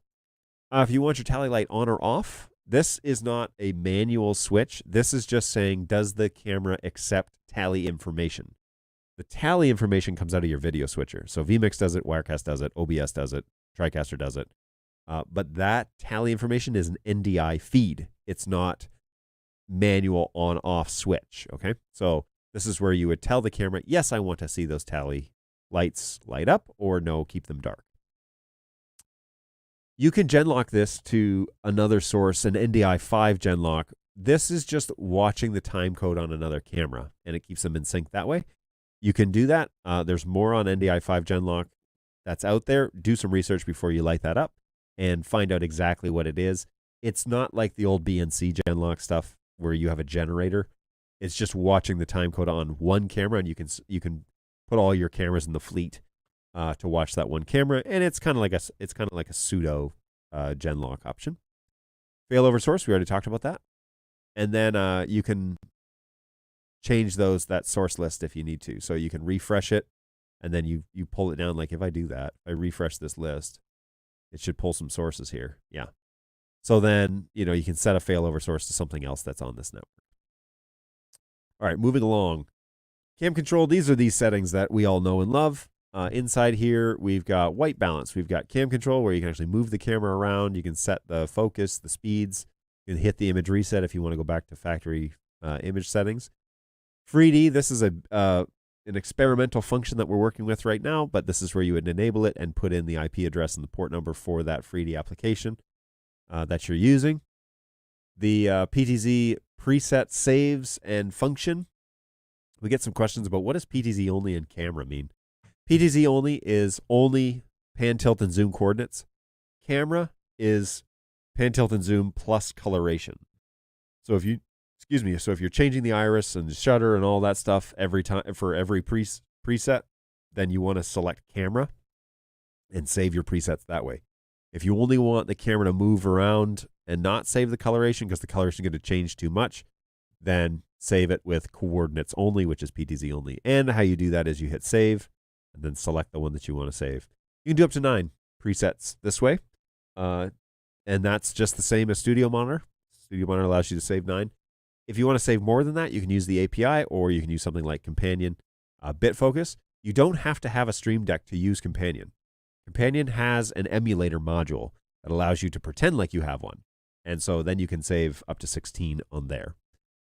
And the API allows you to save up to like 100 or something like that. Ridiculous. So, all right, this is where you're going to set your exposure mode. And mine is set to manual, obviously, because that's what I do.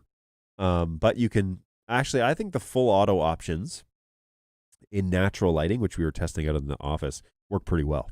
I'm actually very impressed with the P240's ability to white balance a non-studio environment. So thumbs up there. They've done something right, and this lens is able to handle it a little bit better than it's able to handle it a little bit better than our previous cameras, I think, personally.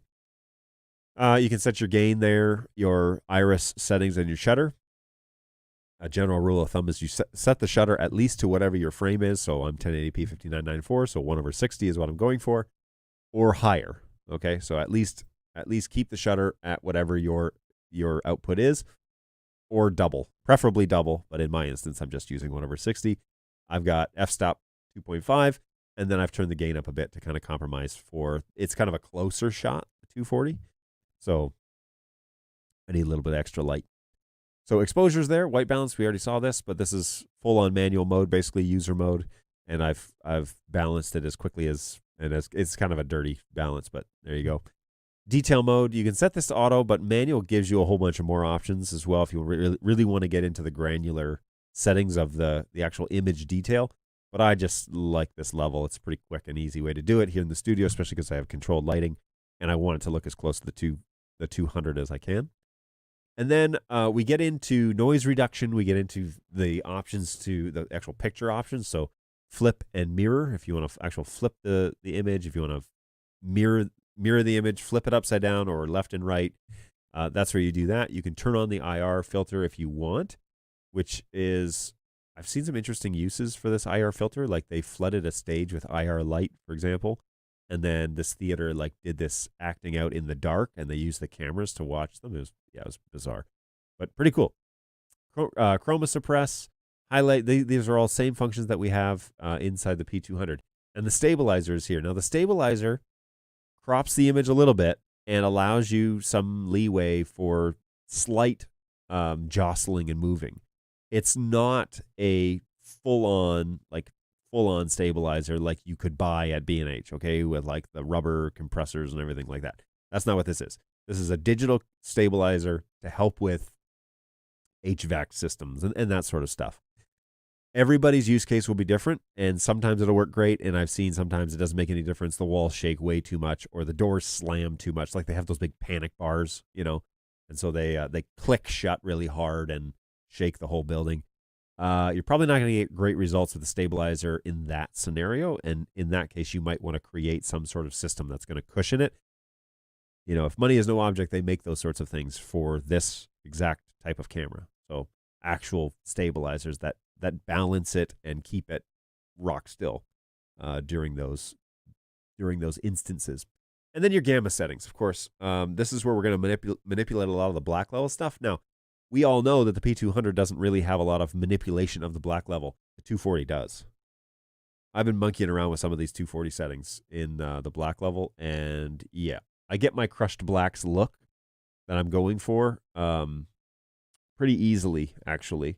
And I can switch over to this shot, and like it's framed the same as the 240. So I'm a big fan. I think that's pretty cool, and that yeah, it looks pretty nice, I think. So let me just look through here. Where is my 240 overhead main shot? This one. I want to do this. Okay, I'm just going to cut that. Okay. So anyways, back to the web UI, my little transition music. So back to the web UI, this is where you would manipulate some of that black level. You can change the actual gamma settings. So I can talk about this another day, but there are various ways of interpreting the black level information, and so that's what that is you can change the style of it and then manipulate it as you want. And then there are also like enhancement options. I haven't gone into this too much with the 240, and I'm not going to today, but I could maybe do an in-depth look at that. This is the scopes option too, which we've enabled on our cameras. A lot of people just don't want to spend the money on a scope. Like these are particular devices that do this, and you can buy a 12G device or whatever, and it'll work. But this is a quick and dirty way to do it. And what I really like about this is it gives you the option to put it on just the preview, so like the proxy stream, and not on the full stream. And so in a TriCaster, that's really helpful. So yeah, good times, great oldies. Let me just jump over here real quick. And hang on here. I have a message. Okay, good. It's nothing super urgent. So yeah, let's switch over now to the rest of the show. We're past the whoa, it's almost 1 o'clock again. Oh my word. Um, so NDI Dante for Bridge to Central Pro to merge the audio with the video. Yeah, that is an option. However, Alex claims I don't want to use Bridge. I want Dante built in. But thanks. I'm gonna keep on waiting. Yes, unfortunately, you will have to continue to wait for now. What is the default position for the dip switches? It varies per camera. So which camera are you referring to? And I can either try and use muscle memory or I can find that out for you. I don't know what the defaults are for 240 yet because I literally unboxed it yesterday. But I'm pretty good with the rest of them. So, yeah, give me a chance and I'll see what we can do. Manual bandwidth control is just to force the quality to go down to fit onto the network too small to handle the traffic. Agreed. And that is why I say if you're venturing into the manual bandwidth realm, we probably need to have a networking conversation because you shouldn't bottleneck the end devices. You should only, like if you're using that function, then there is then the next thing you buy is a better network infrastructure. That's the deal. It's like kind of like a Band-Aid. As I see it, as I understand it, as I think about it, the managed function is like, oh, we turned it down to 80 and everything's stable. It's like, okay, that's a network problem. Your network cannot handle more than 80 megs out of a signal. That's a problem. Kind of a major one too, because it's just gonna lower the quality of the image. It's not gonna stable. It might stabilize the performance, but like, what's the point in owning a sports car if you can't drive it? Right? That's just me. Unhexable says, hiya, folks. Hey, what's going on? Hopefully you're doing well. The dip switch is for the P100. All right, the P100 has... actually, it's written in the manual, first of all. So before we go any further than that, it should be written in the manual. But the P100 has... the 200 has 2. Oh, no. Crap. It's all running together. 1 second. One moment, please. Stand clear of the closing doors, please. Okay, so the default for the P100, yes, there are 2 banks of matrix switches on the bottom. The left one should be all off, but 1 and 8. So all down, but 1 and 8. And the second one should be, number 4 should be on, and everything else should be off. And then, because, yeah, and it's actually, I think maybe, was this listed wrong in the manual originally? Yeah, anyways. And then the rotary dial on is there a rotary dial on a P100? I don't think there is, actually. I think it's the resolution is set on the matrix switches. So yes, the 100 has 2 banks. The left bank should be 1 and 8 should be on, and the rest should be off. And then bank 2, the one on the right, should have 4 should be on, and everything else should be off. That's the default position for the 100.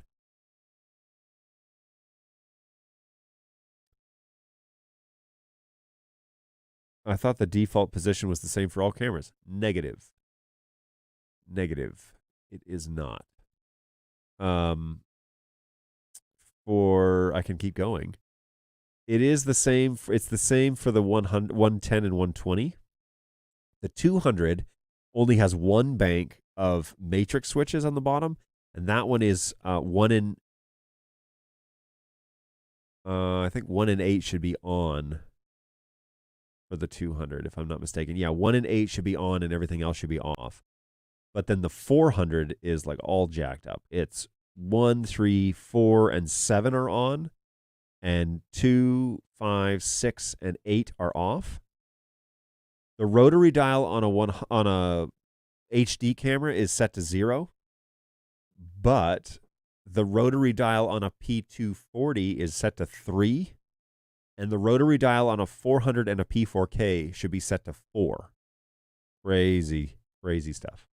But yes, those ones I know.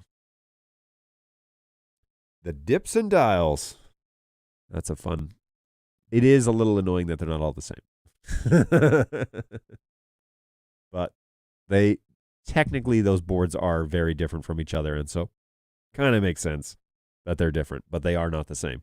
So please contact us. Here's the pitch. Please tweet at us at help_BirdDogTV if you want to know the dips and dials for your specific version of camera, and we'd be happy. I'm just going to leave that up there for the rest of the show. We'd be happy to help you over there if you don't like submitting tickets. If you don't like submitting tickets, but you're obsessed with Twitter like most of this world, just hit us up on Twitter, man. Help_BirdDogTV. Go ahead and tweet at us, and my friend Kevin, was it Kevin? I think it's Kevin. He tweeted at us, and lo and behold, we tweeted back. I tweeted back. So there you go. All good things. All good things. We'll try and be quick for you.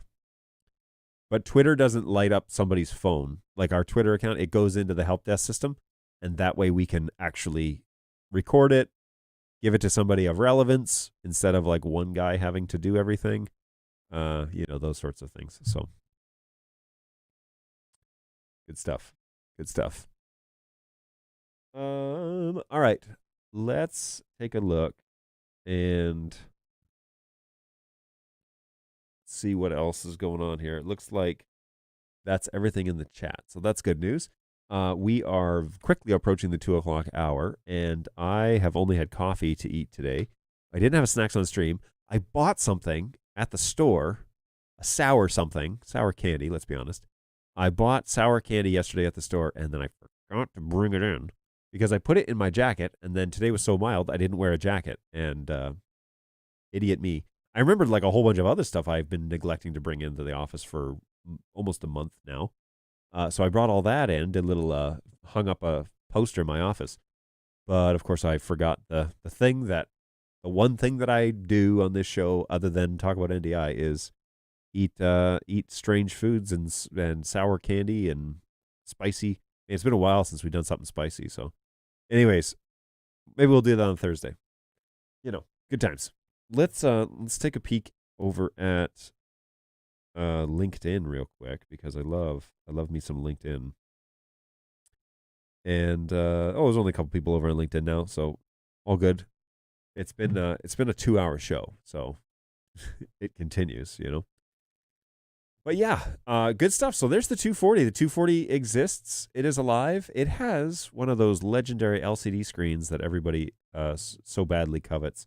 And so I think it's a great step. It's a slick-looking camera. It's got that Mohawk tally light. It's got a beautiful threaded lens that you can use. Again, an LCD screen. It has a little carrying handle on the back. It does feel like a step up in terms of premium build materials.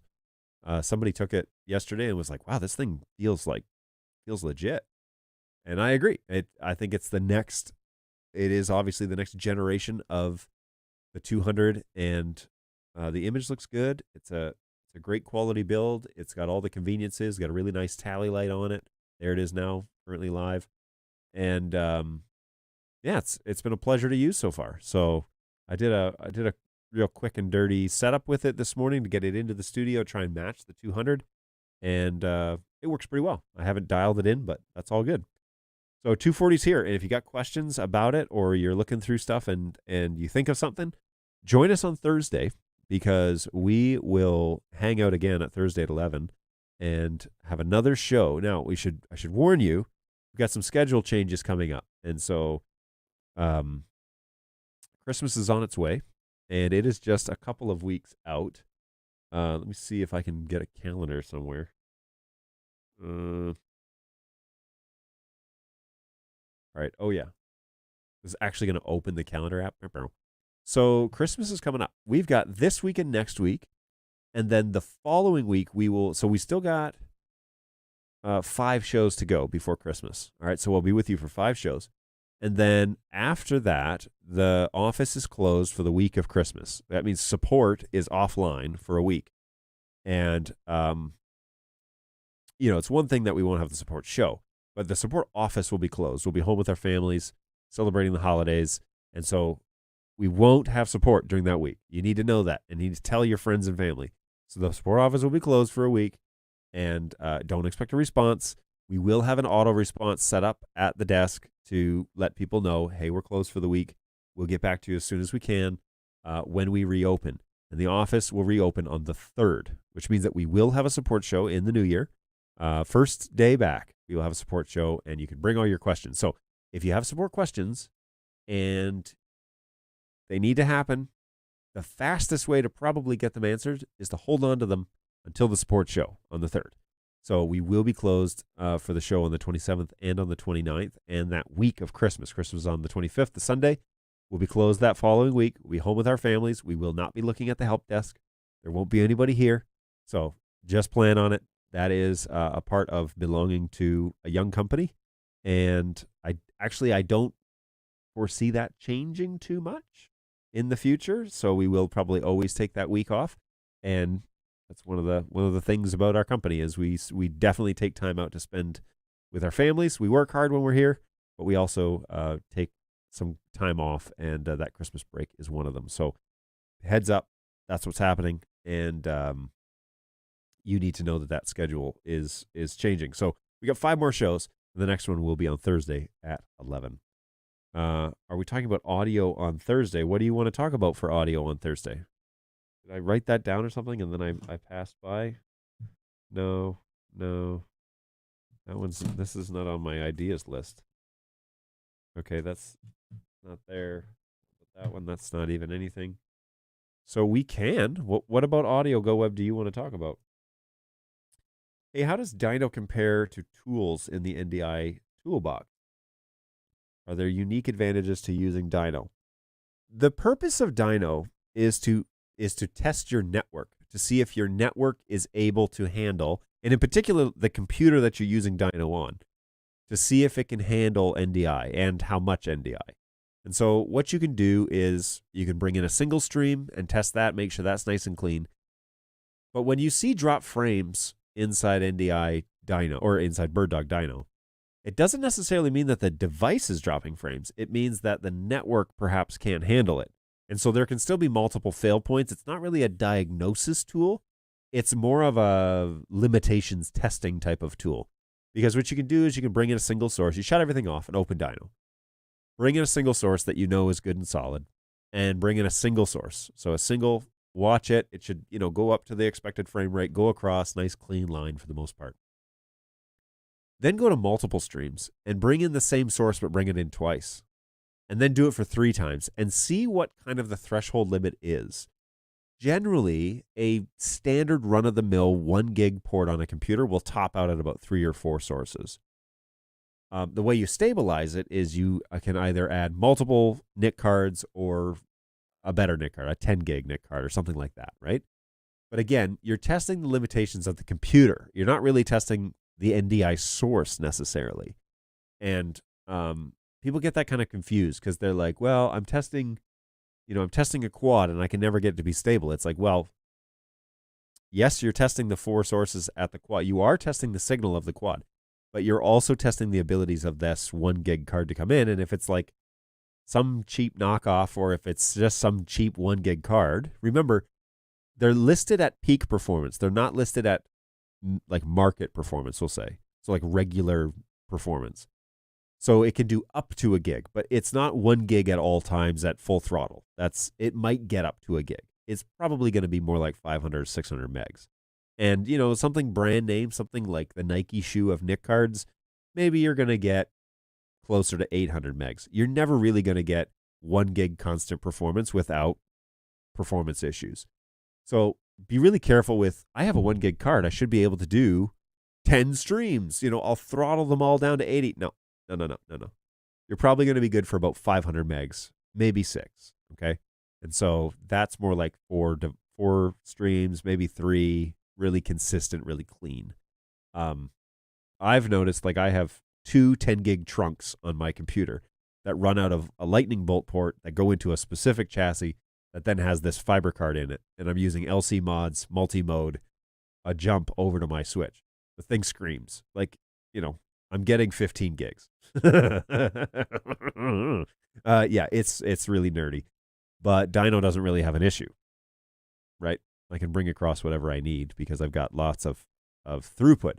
The issue then becomes CPU usage because the CPU then gets chewed up really fast and not necessarily the GPU stuff. So there you go. I heard rumors about a big update for the PTZ keyboard. Any info about that? What that update is about? No, I actually don't have any update about that. I do know some of the things that they're working on, stabilizing other NDI company cameras and stuff like that. They've been working on that for a long time. But I don't have any specific details about why they would say it's a big update. It increases functionality, that's for sure. No idea when that's coming either, by the way. You should have that note somewhere. We plan to do a show on audio for NDI setup last week. Audio for NDI. Yeah. Yeah, because they have that audio program now, right? Yeah, okay. Let me look into that. Let me write that down. It should be written down somewhere.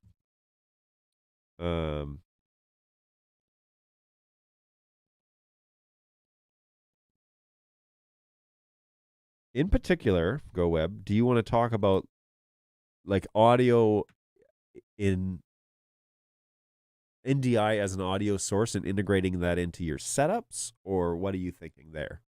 Like basically like a Dante conversation, but talking about NDI audio? That would be fun. That'd be a fun conversation. So what card do you recommend? I assume this is about the Nick card conversation. There are various brands. The one that I'm using is quite good. I think it's a 10G Tech brand. And I'm using 10G Tech mods, which are also have given me pretty good results, and they're $40 a pair or something like that here in the States. So I'm using a Sonnet box, all right, and then is that what it is? Yeah, Sonnet breakaway box that goes into this machine over Thunderbolt, and then I've got these two 10 gig cards that are running multi-mode fiber, and it's OM3, I think. It's the 10 gig, version of the fiber multi-mode, which isn't actually any more expensive than Ethernet these days. Like a good Cat 6A cable, you can buy fiber for the same price. It's unbelievable. And many of you have talked about me gloat about my network installation over at NAB this past year in April. And it was sweet. It was basically just for me. Because it was me and like Dan, who's also kind of network nerdy. But even the engineers are not that excited about networks. Isn't this so cool? And they're like, yeah, okay, John. Anyway, for me, it was fun. And I actually had some great conversations with studio designers. These guys are like, we're designing the studio. What do you think about networking? And I was like, oh man, so glad you asked me. Here's what we're doing. And I showed them the layout. They were all on board. And I was like, reach out to us and see how it goes. So I've had great results with this device and great results with this 20 gig backbone, which again is like, it might be 6 gigs throughput, like real time. I get that, but it's pretty much 14, 15 gigs, which is overkill. And then you trunk them together. You use I have a program that allows you to trunk NIC cards together and creates a single channel. And NDI by itself will actually load balance pretty well. So yeah, it's working well for me. I like it. How many connections can the P200 stream out? Is it just limited by the one? Yeah, it ends up being limited to the 1 gig port. If you're going to do multiple streams out, then you want to consider multicast, because that will just be a single stream and you let the network handle it. You get really good consistent results, especially when you're doing big installations running multicast. It's now the question is, and I've gotten this a couple times. I had a conversation with the sales guy yesterday, but we've been talking about this kind of at great length for a while now, is it's assumed that multicast is the way to do big NDI installations, but nobody wants to talk about multicast. It's like a we don't talk about Bruno type of situation. It's like, anyway, it's crazy. But yes, multicast, I'm running it. I know Jake runs it in multiple instances, and it works really well. But I'm running it on the 4250 version of multicast, and so setup is pretty minimal. It's going to look different. I was reading a Reddit thread, actually, thanks to that sales guy. I was reading a Reddit thread about, yeah, but how do you actually like set up multicast? Nobody will tell me. And the response is really, really great response was, well, what are you using? Like, first of all, you need to kind of be a single camp, network camp. So Cisco or whatever, and, Netgear or Aruba or HP. You have that. And then you need to go and find out what their requirements, like how they design multicast. It's not just like these 3 buttons are on every network switch across the fleet. No, that's not what this is. It's how does Aruba accomplish multicast? How does Cisco accomplish multicast?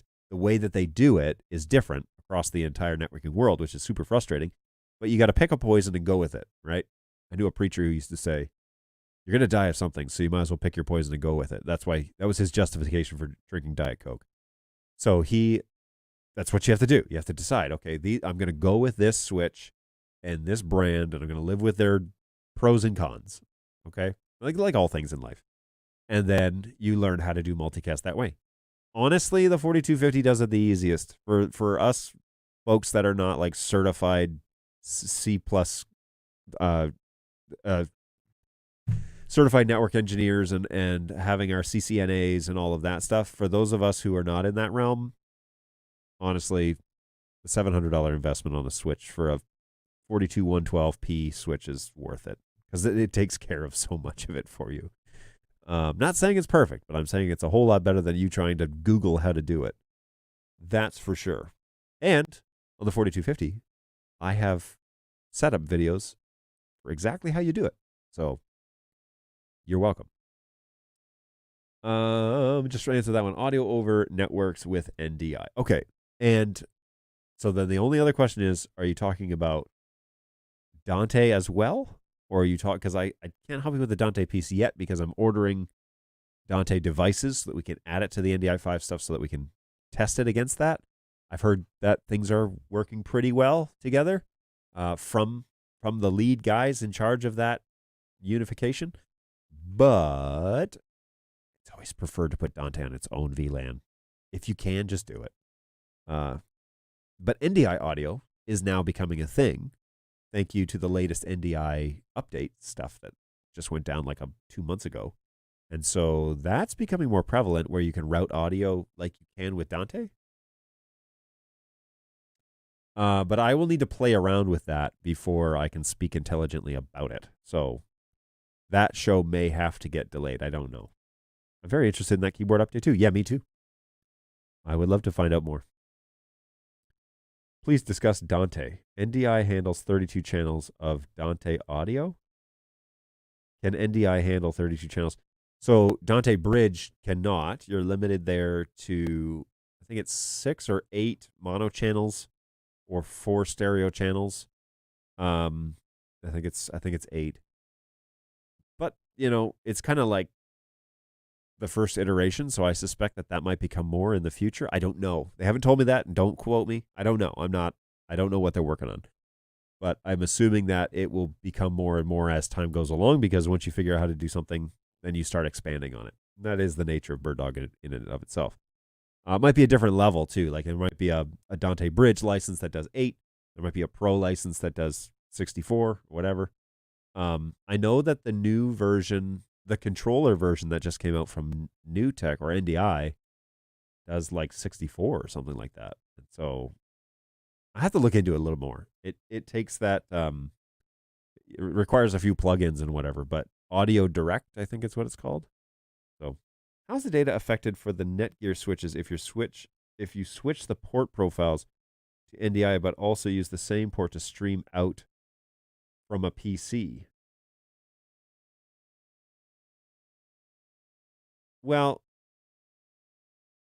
yeah, so ideally what you would do is you would have your internet traffic on a separate VLAN. And then you'd have your NDI traffic on a different VLAN than that, and you'd have a dual NIC card, and you'd go into one and the other. And you configure it that way so that your computer can talk out to the internet out one side of the network, but your NDI stuff is protected. Because you don't really want those packets bouncing into each other and talking to each other. And then data, that could mean a lot of things. And you get into trouble when you start doing like VoIP and you start doing other standards of Wi-Fi, all of that crap. It's best to just isolate the traffic and use a dual NIC card. You can even get away with those little dongle things to test, but I wouldn't recommend that being your long-term solution. The dongles actually might, for streaming purposes, might be sufficient because it's like 6 or 7 megs. But for NDI, don't use dongles for NDI. Full-on production. Use hardline stuff or preferably fiber. But yeah, there's that. SDI originally only supported 8 channels of audio, and eventually now it's up to 16. But to stay compatible with the NDI to SDI converters, I imagine you can't really go above that. I mean, it's more, my reference is more about because NDI right now, like our devices only do 2 channels, right? And so it's not even an SDI standard. We've been around for 5 years. So like I know it is the SDI standard to do 16, which is a regular. They were like, there was something that they were like giving commands over one of the audio channels or something like that to their devices, and they were like, hey, channels 3 and 4 aren't working. And we were like, oh, well, that's because there's only channels 1 and 2 on BirdDog SDI. And they're like, oh, that's a limitation. And I was like, well, that's just kind of the demand. We don't have that high of demand for that. I'm sure in the future, if demand gets loud enough, then the company turns its head. But, they go where the money is, basically, because they're trying to also make a profit. Not all they're up to, but that is part of it. So we're trying to invent cool things. What I have noticed about this 240 shot is that the autofocus is way better than the 100 series. The 110, 120, and the 100 all have this, like, it always focuses right here on the front of the microphone. And this 240 is in autofocus right now, and it has not been hunting too much from what I can tell. But anyways. Yes, I get the ideal world. I'm just not quite there yet. I'll be updating this coming year, but I'm still working with just one. Yeah, so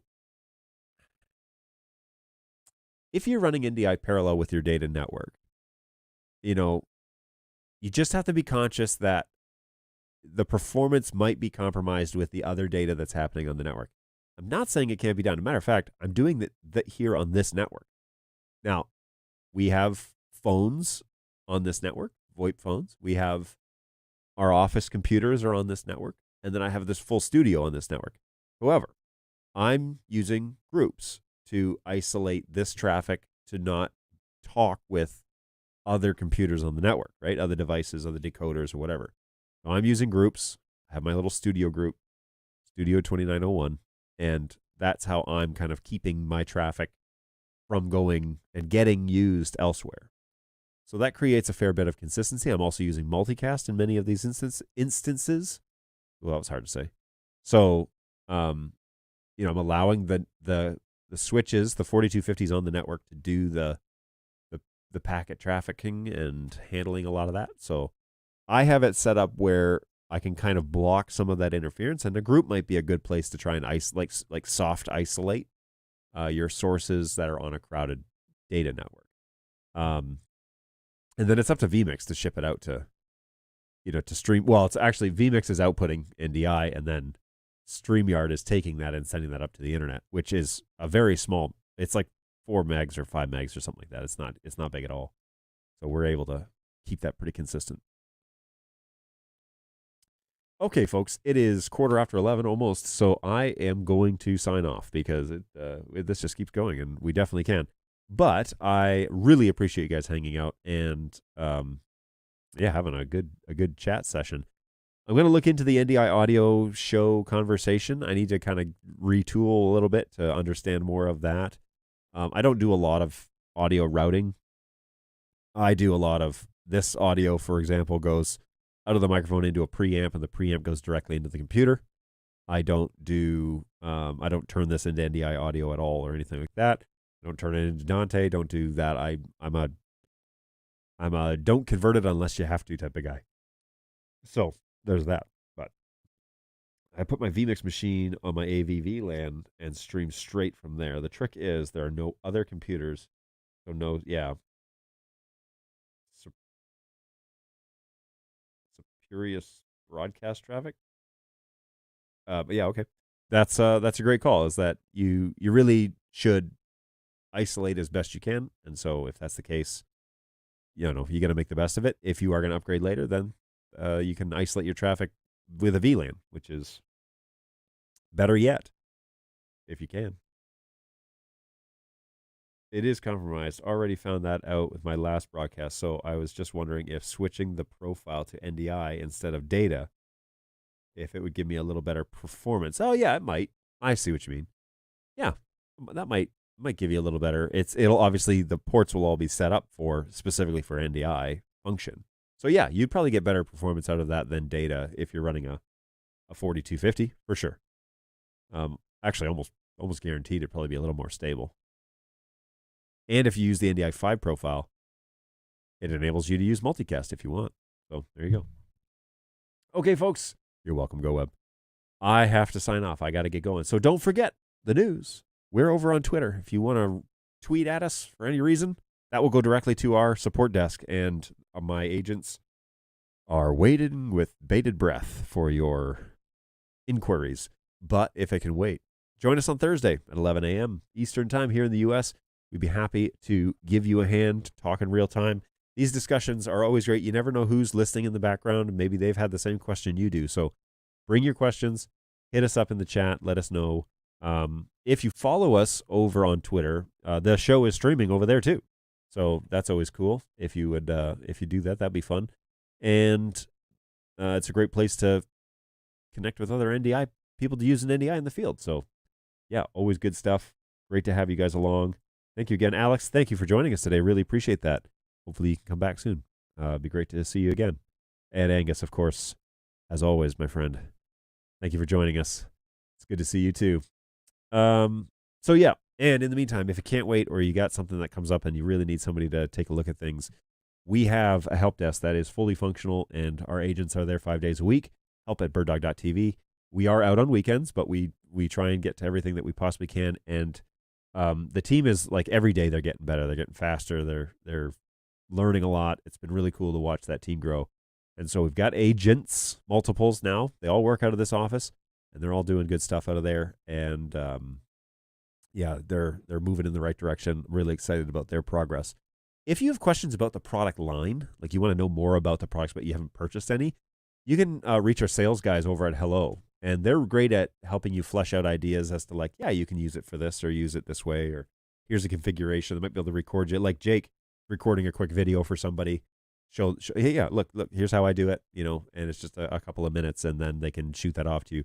So Hello is a great way to learn more about the products. And we have agents in that department all over the world. And so if you got questions and you want to just, hey, I have this idea, or are there any P240s over here in, Siberia? Go ahead and ask. And the appropriate pre-sales guy will get a hold of you and let you know, what your options are. Always a great way. Or if it's like, hey, we want to roll out a big scale version of NDI, how do we do that? They'll have time. They each have the ability to set up meetings or whatever. So if you really need to sit down and hash it out, talking about money and talking about installations and recommendations and all that, they can get on a call with you. They can bring me into that call if it's probably required.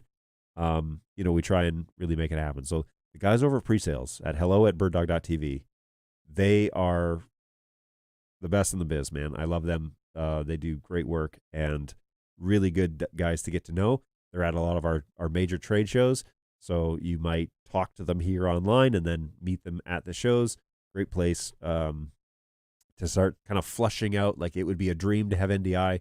Let's actually talk about what it might take, and it may not be as far off as you think it is. So, and of course, over on YouTube, BirdDogJohn.tv, that is my YouTube page, and if you'd follow me there, I'd really appreciate it. We're moving in the right direction, but we have this little DNS redirect that takes you over there.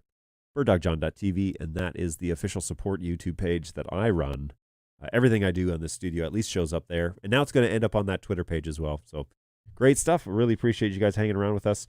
Hopefully you've had, you've had a good time. Hopefully you've maybe learned something. And if you haven't, thanks for hanging out anyways. Really appreciate that. It's always a pleasure. Always thanks to all of you guys that are hanging out in the chat. It means a lot. And we're looking forward to a busy but productive week here at BirdDog. And we're going to see you again on Thursday, hopefully at 11. And if that's not going to happen, I will send a message out, social media channels, let you guys know, probably on Twitter. Let you guys know what the plan is. But right now the plan is 11 o'clock Eastern time here in the U.S., hang out with you and, get a chance to chat again. So bring your questions, bring your friends, and we'll do it again in a couple of days. Take care of yourselves. Cheers, guys.